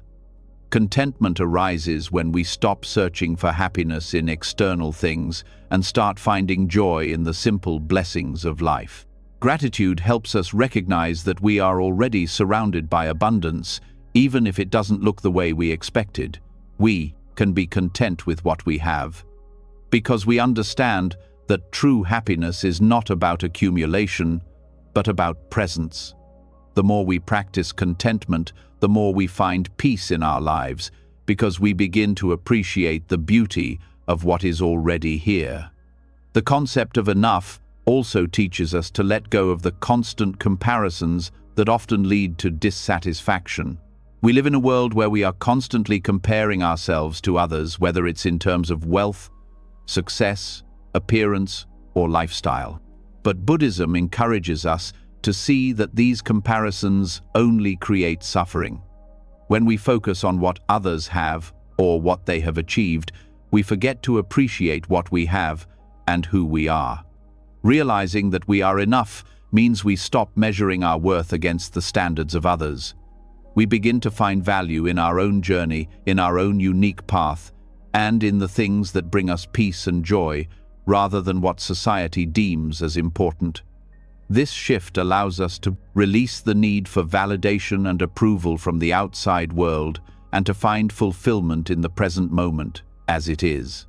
As we deepen our understanding of sufficiency, we also begin to recognize how much our desires are shaped by societal conditioning. From a young age, we are taught to want more, to seek success, to accumulate wealth, and to always be striving for something better. But Buddhism teaches us to question this mindset. We don't need to conform to the standards set by others to find peace. We are already enough, as we are. When we let go of the pressure to meet external expectations, we free ourselves to live authentically. We begin to make choices that align with our true values, rather than trying to fit into a mold created by society. This freedom from societal pressure allows us to live more fully and find fulfillment in the things that truly matter to us. The practice of enough also involves recognizing the impermanence of all things. When we understand that everything is temporary, our possessions, our achievements, even our relationships, we stop holding on to things as though they define us. We begin to appreciate life for what it is, in its fleeting beauty. We realize that nothing lasts forever, and in that understanding, we are able to let go of the need to cling to things. The concept of impermanence reinforces the idea of sufficiency because it reminds us that we don't need to hold on to anything too tightly. We can experience joy and peace in the present moment, knowing that each moment is precious, even if it is brief. When we finally accept that we are enough, we begin to experience a deep sense of peace and fulfillment. We stop searching for happiness in the future or in external circumstances, and instead, we find it right where we are. This peace comes from a place of acceptance, of embracing life as it is, without constantly striving for something more. We begin to realize that nothing is missing, that we are already whole, and that true happiness is found not in what we acquire, but in how we live and experience each moment. This understanding of sufficiency leads us to a life of contentment, peace, and lasting fulfillment because we recognize that we have everything we need right here, right now. As we begin to understand that we are already enough, we uncover a deeper layer of fulfillment that is available to us right now. This fulfillment does not stem from the accumulation of things or the pursuit of unattainable goals, but from a profound shift in how we perceive and appreciate the world around us. It's a shift rooted in gratitude, the practice of recognizing the abundance in every moment, no matter how simple or challenging it may seem. Buddhist teachings invite us to cultivate gratitude not only in moments of joy, but also in moments of hardship. Through this practice, we begin to see that life, in all its forms, is abundant. And it is through this recognition that we find peace and contentment. At the heart of Buddhism is the understanding that everything is interconnected, and that our sense of fulfillment is often clouded by the illusion that we are lacking something. When we are caught in this mindset of scarcity, we fail to recognize the richness of life as it is. We become consumed by the things we don't have, the goals we haven't yet achieved, or the challenges we face, and in doing so, we overlook the beauty and abundance already present in our lives. Gratitude is the antidote to this mindset of scarcity. It shifts our focus from what's missing to what's already here, and in this shift, we begin to see life through a lens of abundance. Gratitude is not just about saying thank you when something good happens. It's about deeply appreciating the simple moments of life, the things that often go unnoticed, the warmth of the sun, the sound of a loved one's voice, the comfort of a meal, or the stillness of the early morning. Buddhism teaches that abundance is found in the ordinary, in the small, often overlooked details of life. When we practice gratitude, we begin to see the richness in everything, even in the mundane. We stop waiting for the next big thing, the next milestone, to bring us happiness, and instead, we cultivate joy in the present moment. In Buddhism, the practice of gratitude is closely linked to mindfulness. To be truly grateful, we must be fully present in the moment, able to recognize and appreciate the gifts life offers us. This requires a shift in how we relate to time and experience. When we are caught in the rush of life, consumed by worries about the future or regrets about the past, we miss the abundance of the present. But mindfulness helps us slow down, be present, and notice what is around us. By paying attention to the details of each moment, we begin to cultivate a deep sense of gratitude for everything that is already here. Gratitude also has a transformative effect on how we relate to challenges. It is easy to feel grateful when things are going well, but true gratitude arises when we can also appreciate the difficulties we face. Buddhism teaches that suffering is an inevitable part of life, but it is through suffering that we learn, grow, and transform. When we can find gratitude in the midst of pain or hardship, we begin to see these experiences not as obstacles, but as opportunities for growth. We realize that everything, even suffering, is part of the larger picture of life's abundance. Gratitude helps us to find meaning in our challenges and to see that they are not separate from the richness of life. In cultivating gratitude, we also come to realize that abundance is not limited to material wealth or success. Often, we think of abundance as something we acquire: money, possessions, achievements. But Buddhist teachings remind us that true abundance lies in our relationships, our inner peace, and our capacity to love and be loved. The more we practice gratitude, the more we realize that these intangible forms of abundance are often far more fulfilling than anything material. Gratitude deepens our connections with others because it helps us to recognize the value of the people in our lives. It allows us to see them not as sources of validation or fulfillment, but as fellow human beings worthy of love and appreciation. One of the most powerful aspects of gratitude is its ability to shift our perspective on life. When we focus on what we are grateful for, we begin to see the world as abundant rather than lacking. This shift in perspective has a profound effect on our well-being. Studies have shown that practicing gratitude regularly can increase levels of happiness, reduce stress, and improve overall health.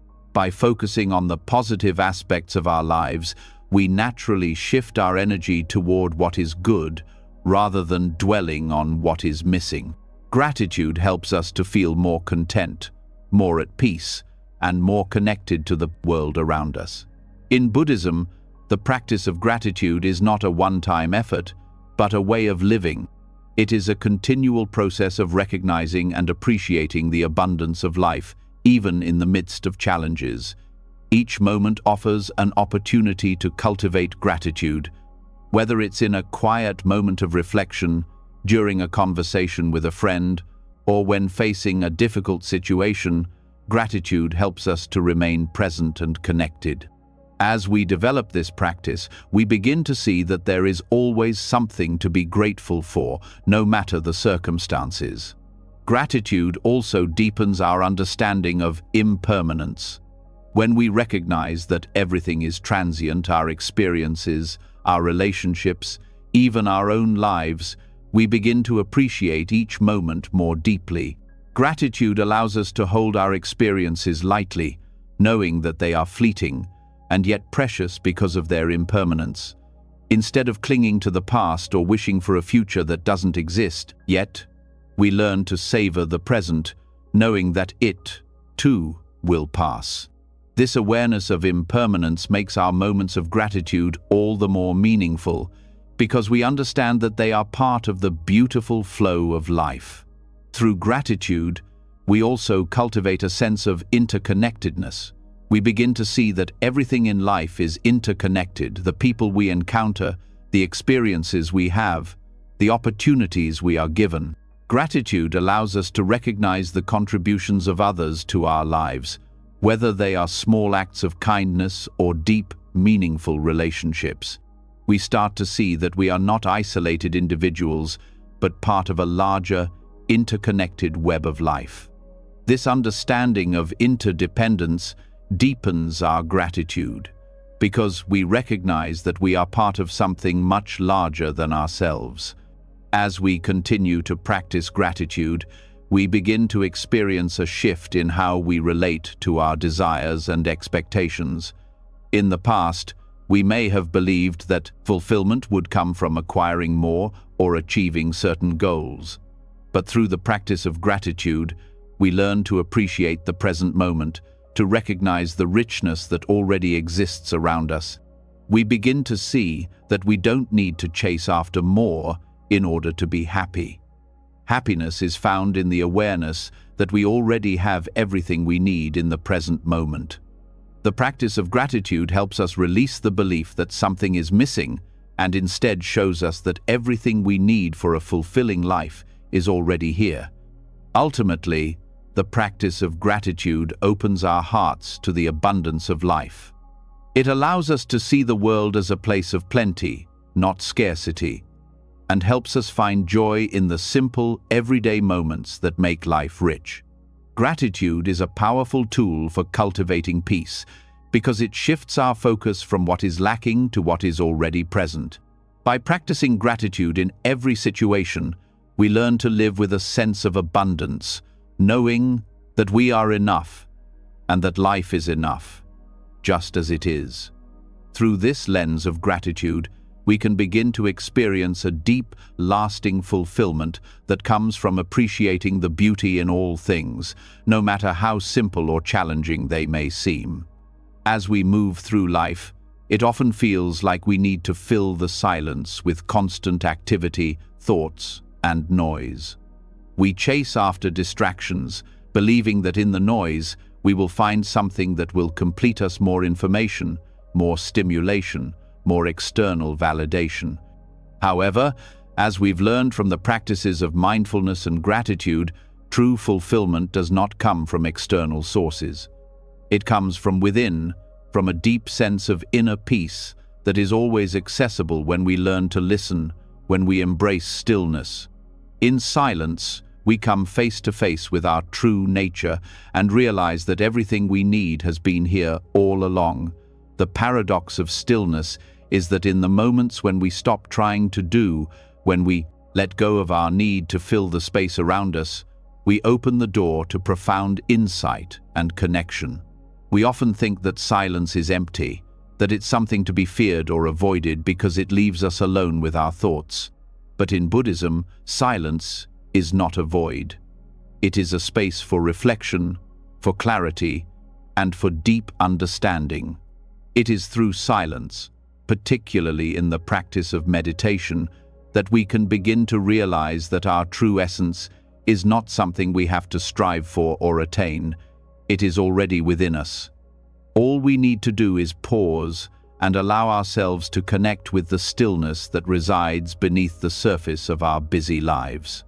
In meditation, silence provides us with the opportunity to step out of the constant flow of thought, out of the cycle of wanting, striving, and doing.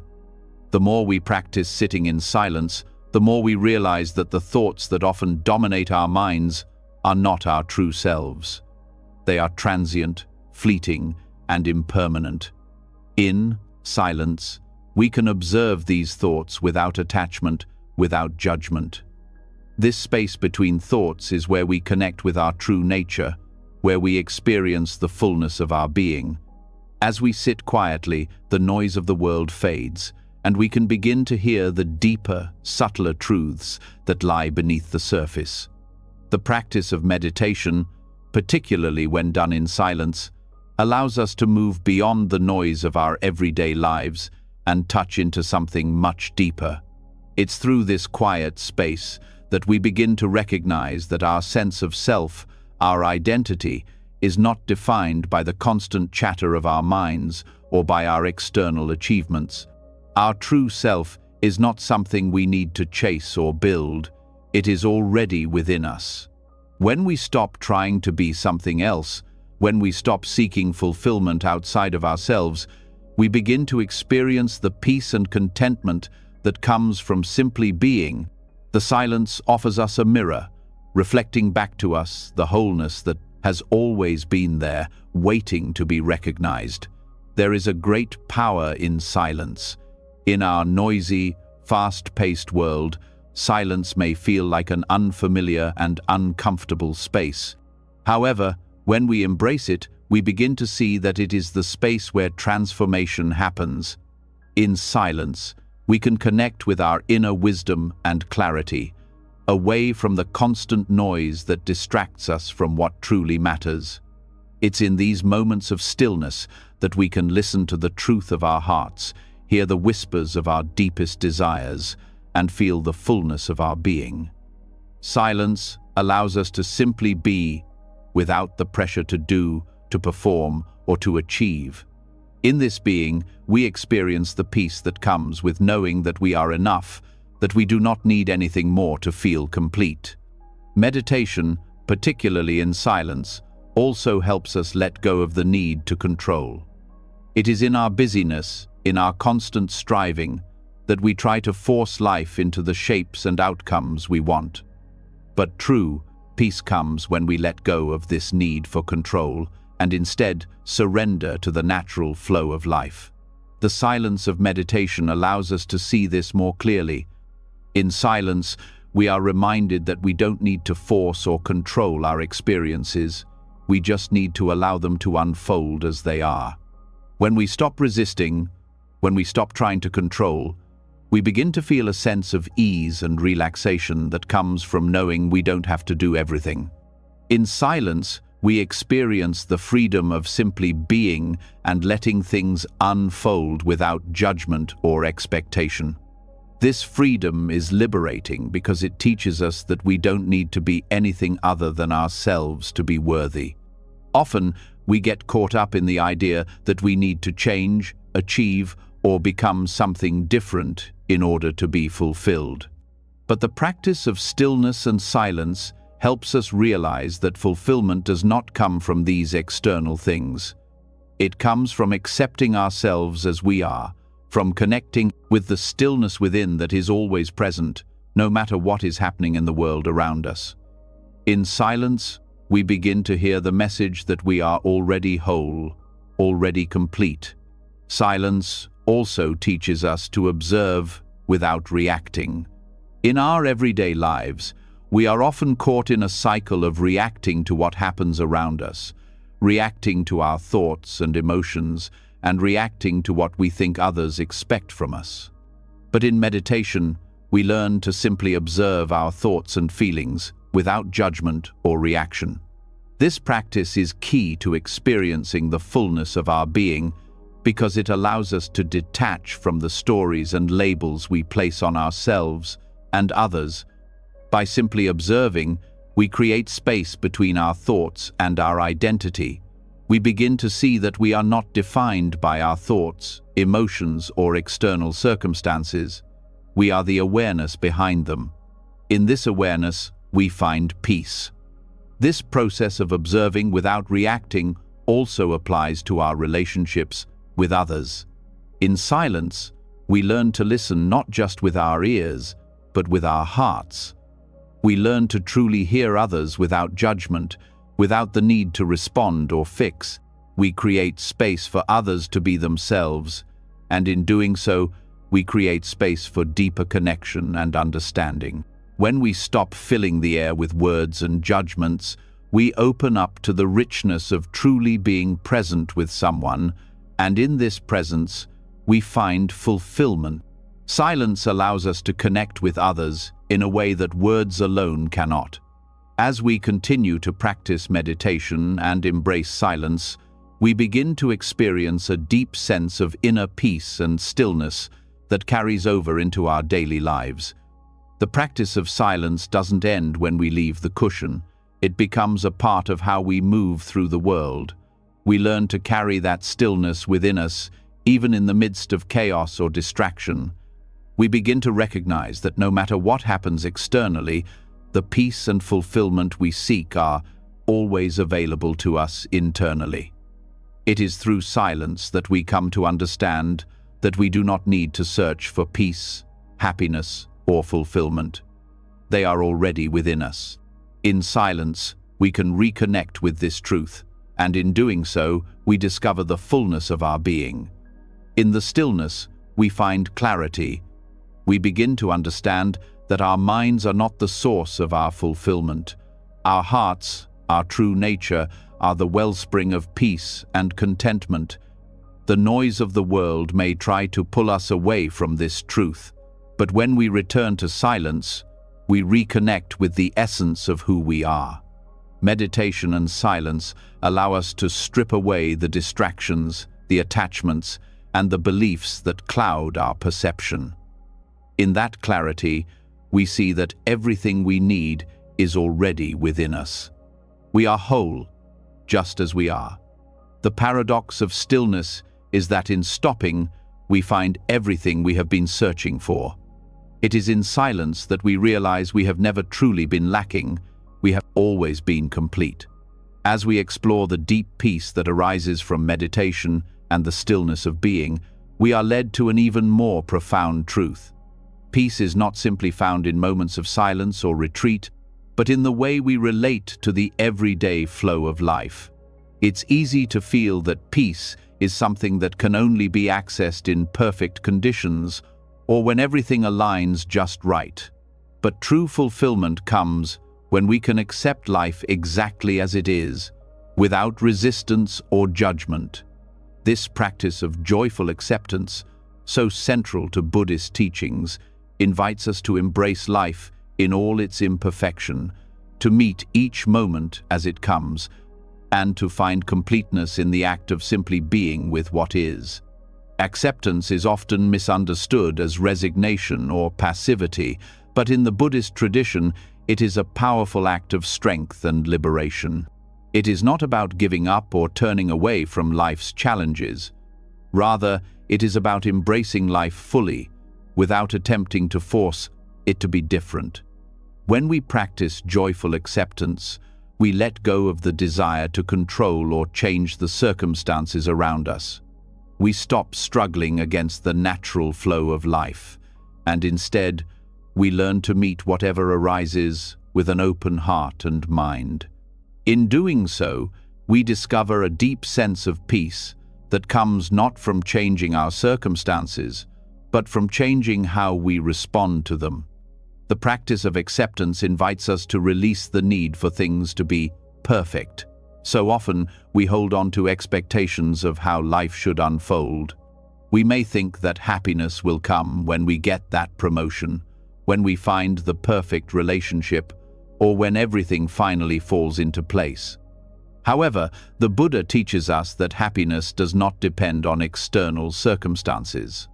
True happiness arises when we stop waiting for things to be different and start embracing the present moment as it is. Acceptance teaches us that life is not meant to be controlled or perfected, it is meant to be experienced in all its rawness and beauty. When we let go of the illusion that things should be different, we free ourselves from the struggle and begin to experience the fullness of life as it is. The practice of joyful acceptance also helps us release the weight of resistance. We are often caught in a cycle of wanting things to be other than they are, which creates frustration, stress, and discontent. We resist our feelings, our circumstances, or even the simple flow of time, thinking that we must change them in order to find peace. But when we accept things as they are, without judgment or resistance, we stop fighting against the current of life. We stop exhausting ourselves with the constant effort to control, and in that release, we find a natural sense of ease. Acceptance doesn't mean that we stop acting or striving for better things. It means that we act without attachment to specific outcomes, without the pressure to make things go a certain way. This freedom from resistance allows us to move through life with greater grace and peace. One of the most profound shifts that comes with joyful acceptance is the ability to fully embrace the present moment without constantly wishing for something different. When we stop resisting the present, we begin to see that it is rich with possibility, full of opportunities for growth, connection, and joy. Even in the midst of challenges, acceptance allows us to see the lessons, the beauty, and the growth that lie within every experience. Life, in all its imperfection, becomes a gift, something to be cherished rather than resisted. By embracing the present as it is, we free ourselves from the constant need to search for something better, and we begin to find peace in the simple act of being. This doesn't mean that we ignore our pain or difficulties. Joyful acceptance does not require us to deny our emotions or to pretend that everything is perfect. Instead, it means acknowledging our pain, our struggles, and our imperfections without trying to escape them or change them immediately. It means sitting with our discomfort without judgment and allowing it to be part of the whole experience of life. By accepting our difficulties, we allow ourselves to process them fully, and in that space, we often find that they begin to lose their power over us. We stop trying to avoid or control the difficult parts of life, and instead, we find a deeper sense of peace in accepting them as part of the whole. Buddhism also teaches us that the path of acceptance involves letting go of attachment. We are often attached to certain outcomes, to people, or to specific ideas of how life should unfold. When we cling to these attachments, we create suffering because we are attached to something that is constantly changing. Acceptance teaches us to release our grip on these attachments and to allow life to flow naturally. When we let go of our attachment to particular outcomes or circumstances, we open ourselves up to new possibilities. We are no longer bound by our desires, but instead, we are free to experience life as it is, in all its beauty and complexity. Another important aspect of joyful acceptance is the practice of gratitude. When we accept life as it is, we begin to see it as a gift. Gratitude allows us to appreciate the things we have, rather than focusing on what we don't have. It teaches us to recognize the abundance that is already present in our lives, even in the midst of difficulties. By cultivating gratitude, we shift our focus from scarcity to abundance, from lack to sufficiency.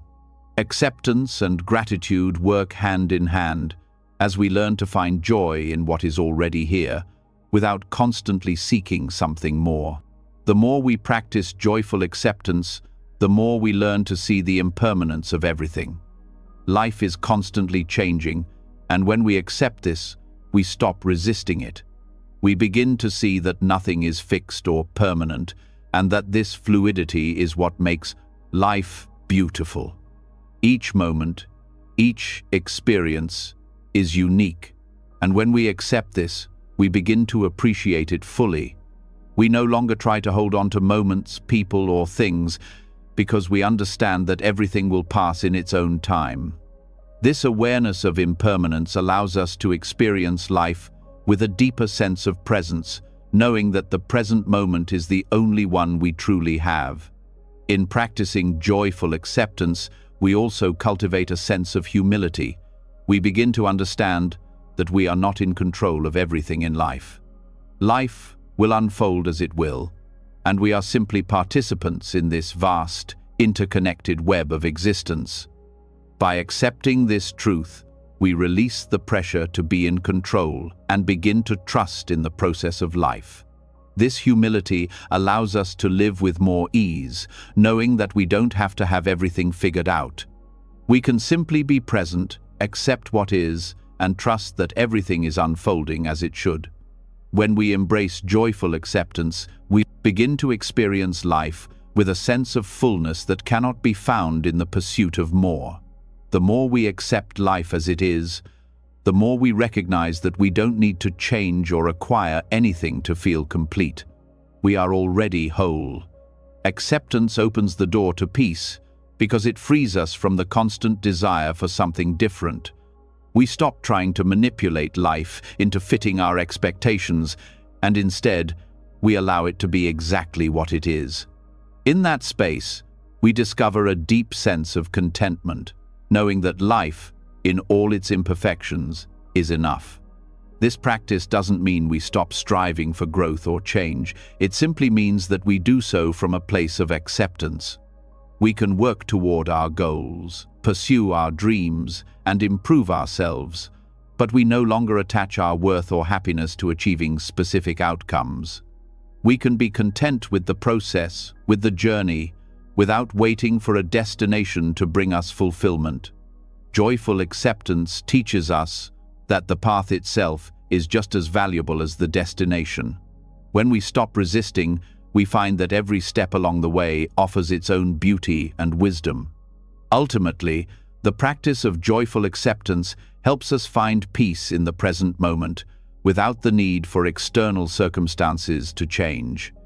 It teaches us that we are already whole, that we do not need to constantly strive or seek something more to feel fulfilled. Through acceptance, we release the struggle, and in doing so, we uncover the abundance that is already present in our lives. In accepting life as it is, we find a deep sense of peace and completeness that arises from within, not from what we have or what we achieve, but from the simple act of being with what is. As we embrace the practice of joyful acceptance, we begin to see how deeply connected it is to the fear of loss that so often drives our anxieties and struggles. We may have come to accept life as it is, but there still lingers a quiet fear, a fear that we will lose what we have, that what is precious to us will slip away. This fear holds us back, prevents us from fully living, and creates an undercurrent of unease in our minds. In Buddhism, we are invited to explore a path that frees us from this constant anxiety. It is the path of living without fear of loss, a path that teaches us how letting go of attachment and fear allows us to experience true peace, unshaken by the impermanent nature of life. The truth is that loss is inevitable.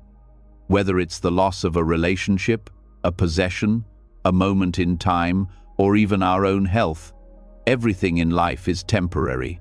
When we become attached to these things, we inevitably set ourselves up for pain, because we believe that losing them will mean losing something essential about ourselves. We may fear that we are incomplete without certain people, accomplishments, or material things, and this fear keeps us clinging to them in ways that create stress and anxiety. Buddhism offers a radical perspective. Instead of fearing loss, we can learn to accept it as part of the natural flow of life. By releasing our attachment to the idea of permanence, we discover that true fulfillment is not dependent on holding on to things, but on embracing life as it is, with all of its changes and challenges. The Buddhist path to living without fear of loss begins with understanding the nature of attachment. Attachment is not just about holding on to physical things, it is about our emotional investment in them. When we attach ourselves to something, whether it's a person, a job, or a future plan, we begin to define our sense of self in relation to it.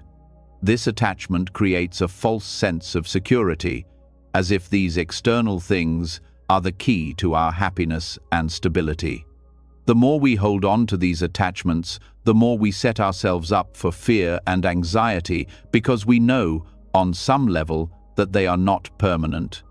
They can be taken from us, or they can change in ways we cannot control. When we let go of this attachment, we begin to see that our happiness does not depend on the things we possess or the outcomes we hope for. True peace comes from the recognition that we are complete as we are, independent of external circumstances.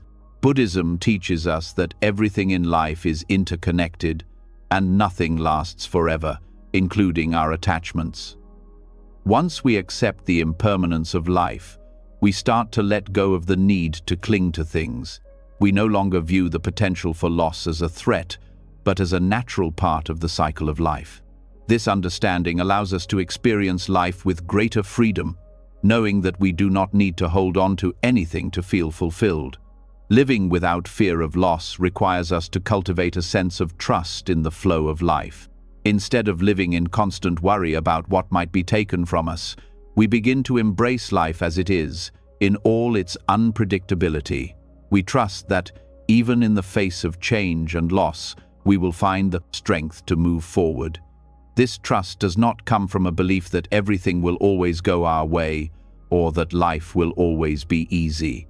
It comes from the understanding that we are resilient, that we have the capacity to adapt and find peace even in difficult circumstances. Buddhism teaches that the mind is capable of great peace when we learn to accept life as it comes, without attachment to outcomes. This practice of letting go of fear and attachment also brings us closer to our true nature. The more we let go of the things we hold on to, the more we begin to experience the fullness of our being. Our true self is not defined by the people we associate with, the work we do, or the material possessions we own. When we release attachment to these things, we come into contact with a deeper, more profound sense of who we are. This is the self that is always whole, always at peace, regardless of external circumstances. By letting go of the fear of losing what we think is essential to our happiness, we connect more deeply with this true self. And in doing so, we find a sense of fulfillment that is not dependent on anything outside of us. Fear of loss often arises from a deep sense of insecurity, the belief that we are not enough on our own, that our happiness depends on something external. But when we start to let go of these attachments, we begin to understand that our worth is inherent. We are not dependent on people or things to feel complete. We are enough, just as we are. This realization is liberating because it frees us from the constant anxiety of needing to hold on to what we think defines us. In Buddhism, this is the teaching of non-self, the understanding that our sense of identity is fluid and not bound by external factors. When we let go of the attachment to a fixed sense of self, we can live with a sense of openness and freedom, unafraid of what might change. The Buddhist path also invites us to practice mindfulness in the face of change and loss. When we are mindful, we become more aware of our reactions to loss, whether it's the loss of a relationship, a job, or even our health. Instead of reacting with fear, anger, or sadness, we learn to observe our emotions without getting caught up in them. This mindfulness allows us to experience loss without becoming consumed by it. We can feel our emotions fully without identifying with them, knowing that they, too, are impermanent. In this space of mindfulness, we are not overwhelmed by the fear of losing something, but we are able to process it with clarity and acceptance. One of the most profound aspects of living without fear of loss is the ability to be present in the moment. When we are not preoccupied with the fear of what we might lose, we are able to experience life more fully. We are able to appreciate the people in our lives, the experiences we have, and the simple moments that make life rich and meaningful. Fear of loss often keeps us in a state of constant anticipation, always worried about the future and what might go wrong. But when we release this fear, we free ourselves to be present, to enjoy life as it is, without the constant anxiety about what might be taken from us. The practice of non-attachment, which is central to this path, doesn't mean that we stop caring about the people or things in our lives. It simply means that we stop clinging to them, stop defining ourselves by them, and stop fearing their loss. We can love deeply, pursue our passions, and cherish the people in our lives without becoming dependent on them for our sense of self-worth.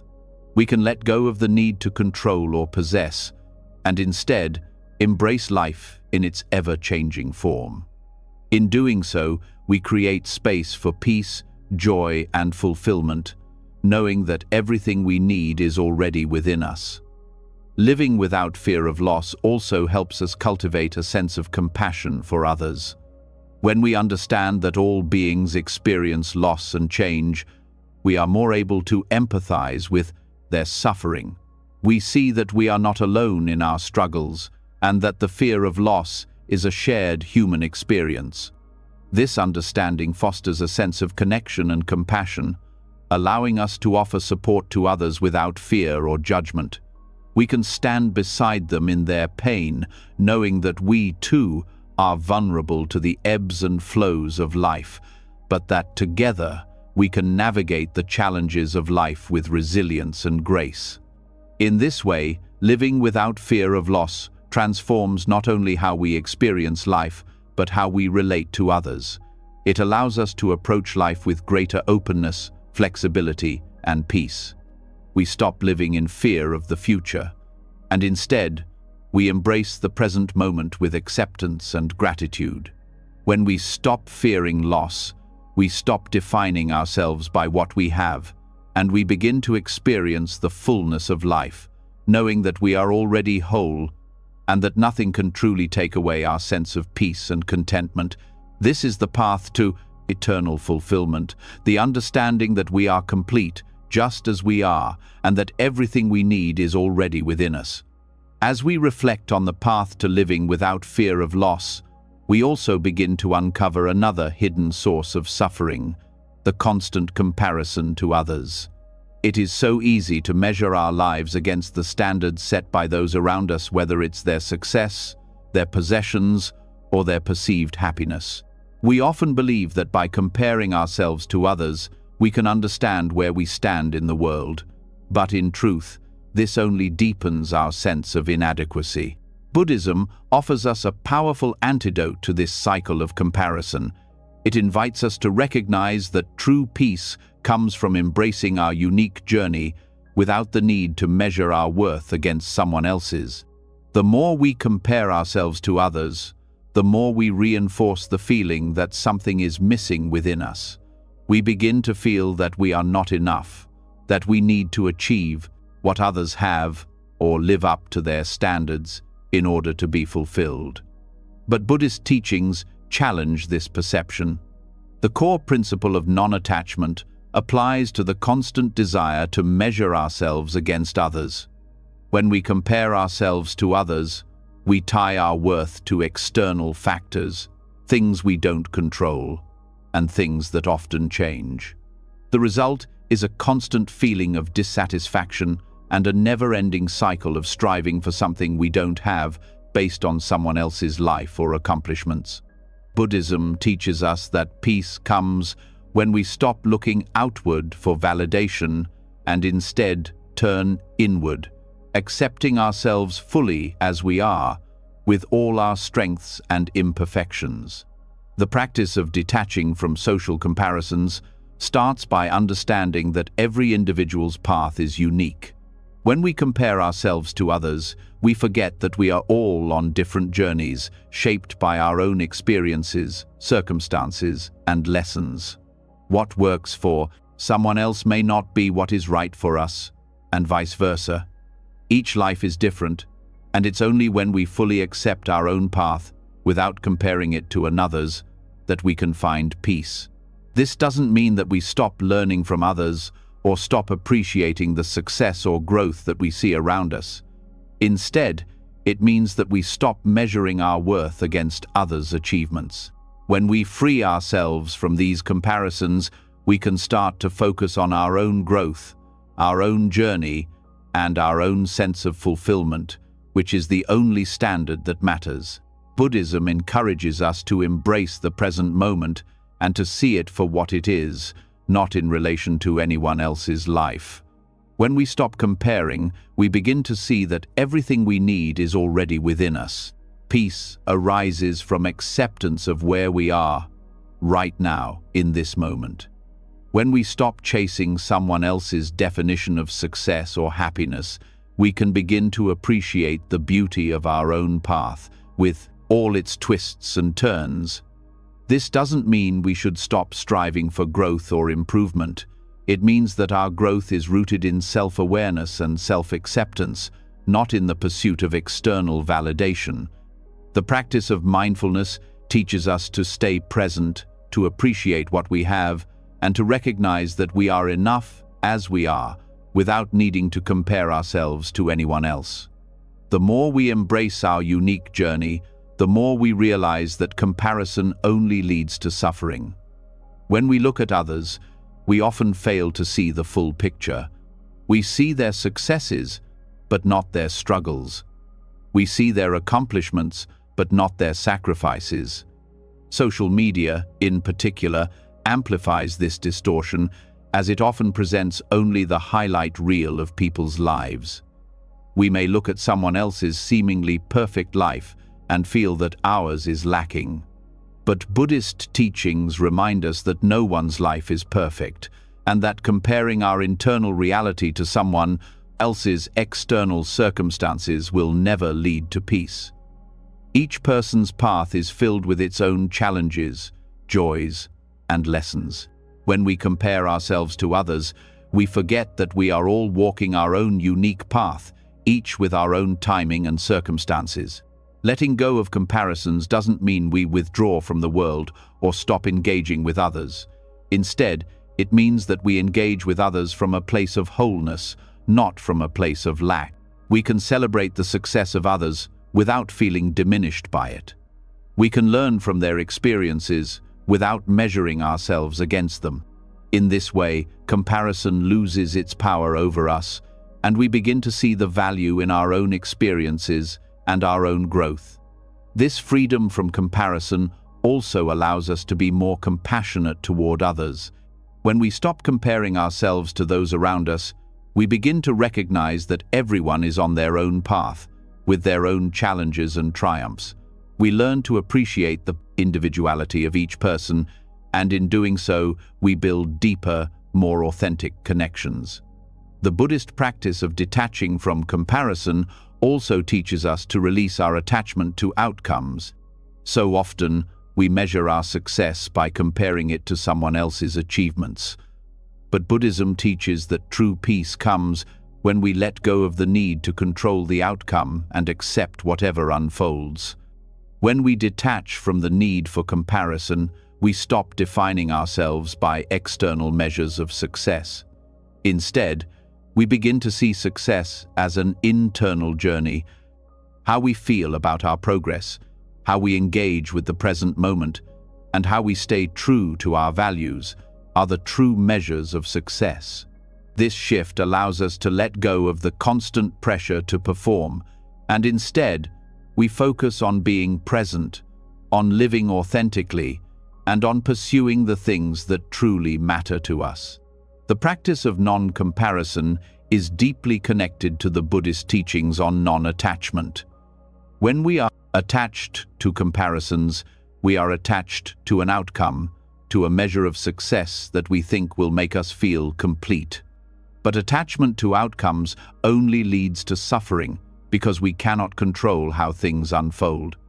When we let go of this attachment and simply focus on the journey, we begin to experience life more fully.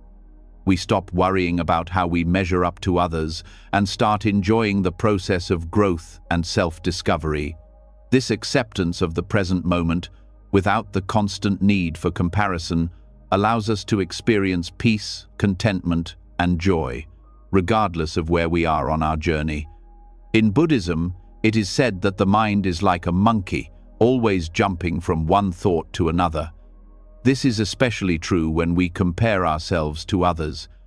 Our minds constantly shift between feelings of inadequacy, jealousy, or pride, depending on who we are comparing ourselves to.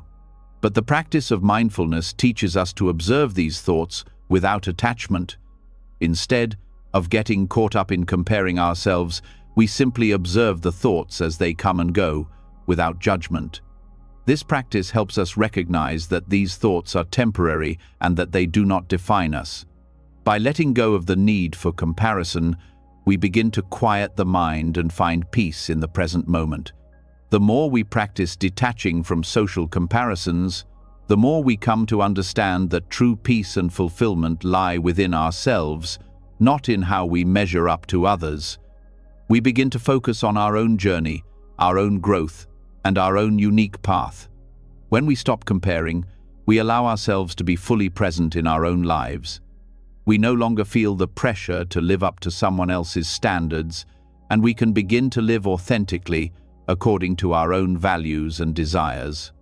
This shift in perspective is liberating because it frees us from the constant anxiety and self-doubt that comparison creates.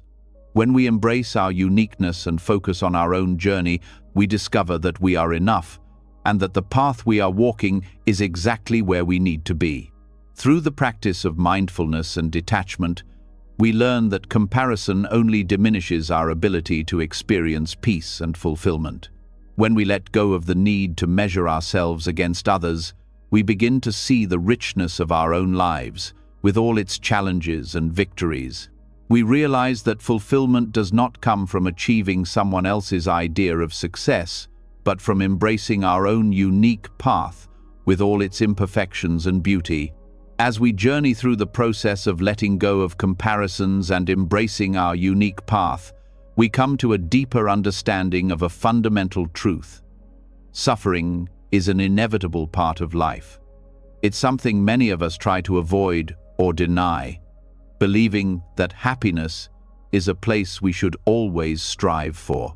However, Buddhism teaches us something profound. By fully acknowledging suffering, we can find a path not only to peace but to fulfillment. This realization, rooted in the Four Noble Truths, invites us to stop running from pain and instead use it as a powerful tool for growth and understanding. The more we accept suffering as an inherent part of life, the more we begin to uncover the richness that lies in fully experiencing all aspects of our existence. The Four Noble Truths offer a roadmap for understanding suffering. The first truth teaches us that suffering is a part of life, whether it comes from physical pain, emotional distress, or the deep dissatisfaction that arises from our constant striving. It's easy to think that suffering is something that happens to us, something that we can avoid or escape. But Buddhism teaches that suffering isn't something to fear or evade. It's an integral part of the human experience. In fact, acknowledging that suffering exists frees us from the idea that life should be perfect or without hardship. The very recognition of suffering allows us to move beyond illusion that happiness can be found in the absence of pain. Once we accept that suffering is an inescapable reality, we arrive at the second noble truth, which is the cause of suffering. The Buddha teaches that suffering arises from desire, craving, and attachment. When we hold on tightly to things, experiences, or even identities, we set ourselves up for inevitable disappointment. This desire to possess, to control, and to permanently secure certain outcomes creates suffering because it contradicts the natural, impermanent nature of life.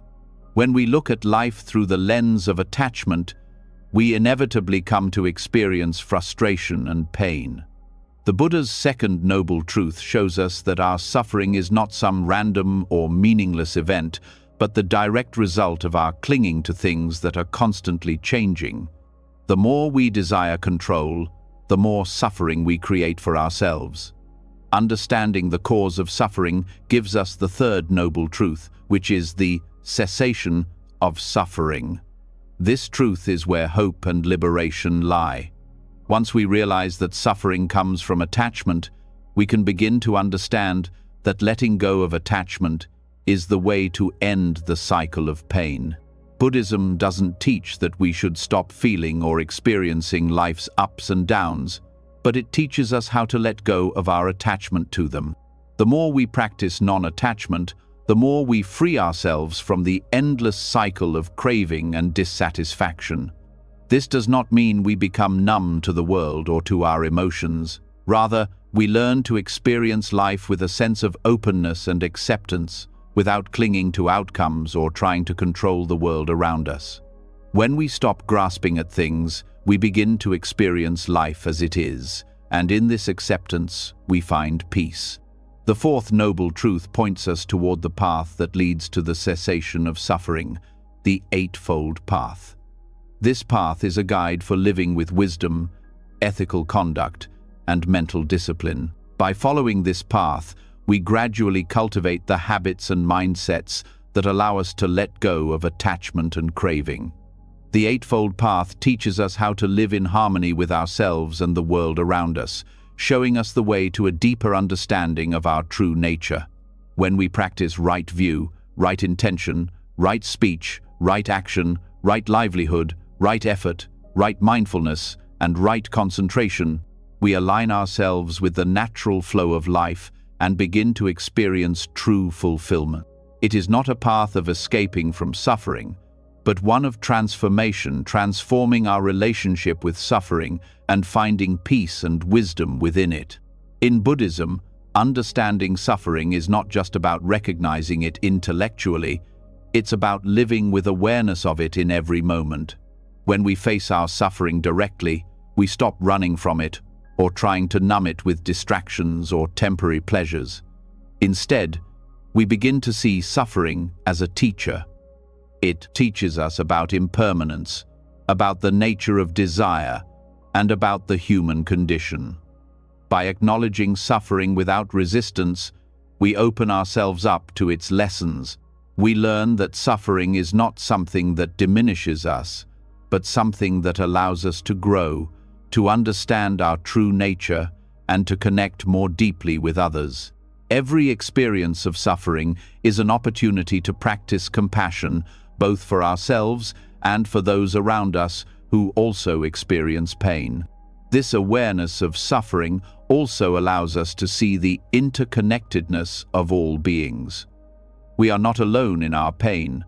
Suffering is a universal experience.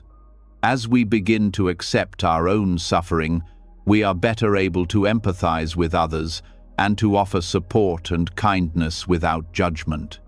The more we embrace the reality of suffering, the more we understand that we are all in this together.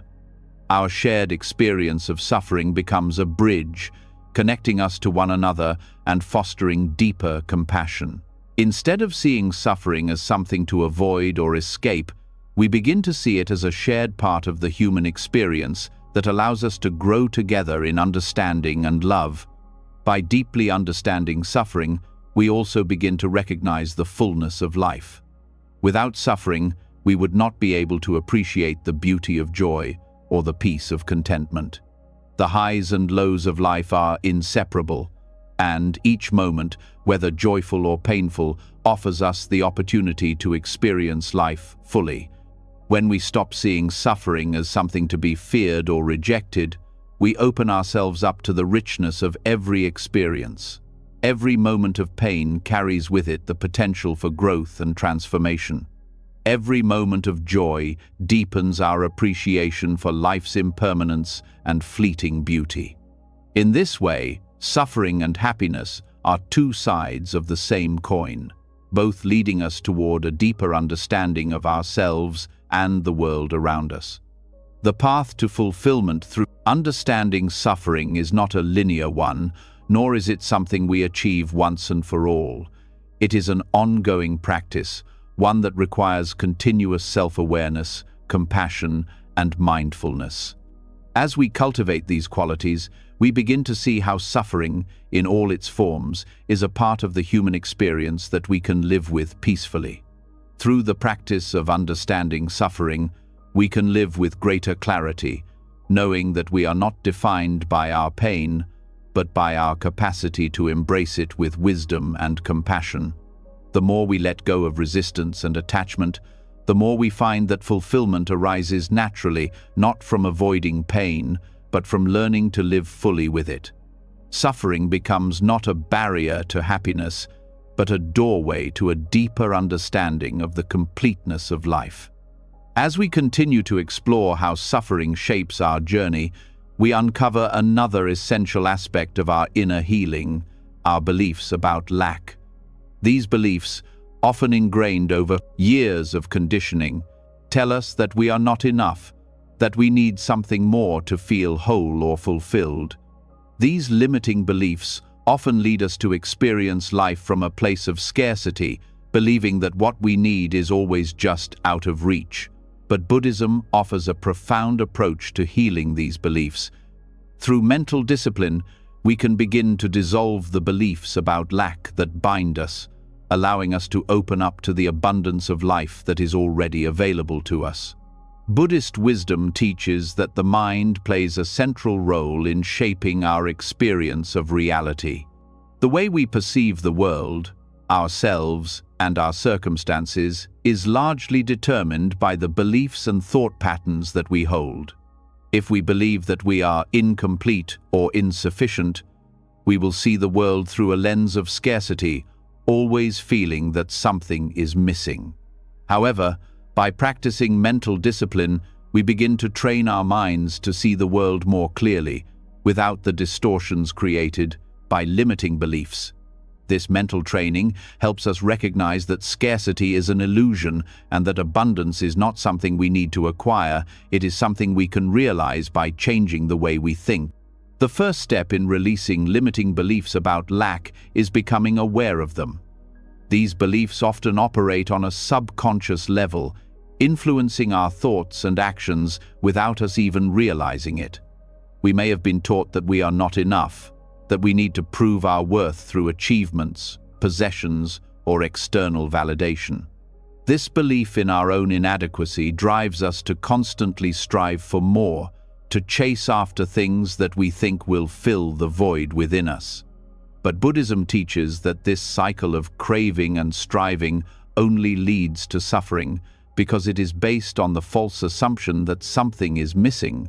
In truth, everything we need for a fulfilling life is already within us. It is our thoughts and beliefs that create the illusion of lack. Once we become aware of these limiting beliefs, the next step is to challenge them. Buddhism teaches us that our thoughts are not fixed truths, they are temporary and can be transformed through mindfulness and awareness. The mind is like a garden, and the beliefs we hold are like seeds that we plant. If we plant seeds of scarcity and inadequacy, they will grow into thoughts and actions that reinforce these beliefs. However, if we plant seeds of abundance and sufficiency, we begin to cultivate a different experience of life. This mental discipline is not about suppressing or denying our thoughts, but about observing them without attachment and replacing them with more empowering beliefs. By practicing mindfulness, we learn to observe the thoughts that arise in our minds and gently shift our focus away from thoughts of lack toward thoughts of abundance. A key practice in Buddhism that helps release limiting beliefs about scarcity is the cultivation of compassion. When we feel inadequate or insufficient, we often become harsh and critical toward ourselves. We measure our worth against others or against some idealized version of ourselves, and when we fall short, we feel that we are lacking. But Buddhism teaches that compassion for ourselves and others is essential for healing. When we approach ourselves with compassion, we stop judging ourselves for our perceived flaws and start accepting ourselves as we are. This acceptance opens the door to recognizing that we are already whole, that we do not need to be anything other than who we are in order to be worthy of love, peace, and fulfillment. Compassion helps us release the belief that we are lacking and replaces it with the understanding that we are enough, just as we are. The practice of generosity is another important aspect of healing the mind through Buddhist wisdom. When we are caught in the belief that we do not have enough, we tend to hold on tightly to what we have, fearing that if we give, we will have less. But generosity is a powerful antidote to the belief in scarcity. When we give freely, whether it is our time, resources, or love, we begin to recognize that abundance is not something we need to hoard. Generosity teaches us that the more we give, the more we receive, not necessarily in material terms, but in peace, connection, and joy. Giving helps us dissolve the belief in lack and opens us up to the abundance that flows when we share from a place of love and gratitude. This act of generosity not only helps others, but it also heals our own minds by shifting our focus from what we don't have to what we can offer. As we practice mental discipline, we begin to develop a more positive and abundant mindset. We stop seeing the world as a place of competition and scarcity and begin to see it as a place of interconnection and possibility. Buddhism teaches that all things are interconnected, and when we recognize our connection to others and to the world around us, we begin to see the abundance that exists in every moment. This shift in perspective allows us to experience life from a place of sufficiency, knowing that we are part of a larger whole and that everything we need is available to us when we stop grasping and start trusting. Through meditation, we cultivate the ability to quiet the mind and create space for new, more empowering beliefs to arise. Meditation teaches us to observe our thoughts without getting caught up in them, and in this space of stillness, we can begin to reprogram our minds. When we sit in meditation, we create a space of non-judgmental awareness, and in this space, we can start to see our limiting beliefs for what they are: temporary thoughts that do not define us. By consistently practicing meditation, we build the mental discipline needed to challenge and release beliefs about lack, replacing them with beliefs about abundance and sufficiency. Over time, this practice helps us see the world with greater clarity and openness, recognizing that everything we need is already within us. Another crucial aspect of healing the mind is the understanding of impermanence. When we believe in scarcity, we often feel that what we have is fleeting, and we become afraid of losing it. But impermanence teaches us that everything is in constant flux. Nothing lasts forever, including our fears, anxieties, or even the things we hold dear. When we recognize the impermanent nature of all things, we stop clinging to them, and we begin to experience the freedom of living without attachment. This understanding of impermanence allows us to release the belief that we are missing something, because we recognize that everything is always changing, and with each change comes the potential for growth, renewal, and new opportunities. The practice of mental discipline in Buddhism is not just about changing our thoughts, it's about transforming our relationship to life itself. When we let go of limiting beliefs about lack, we begin to experience life in a new way, open, abundant, and full of possibility. Instead of living from a place of fear and scarcity, we begin to live from a place of trust and openness.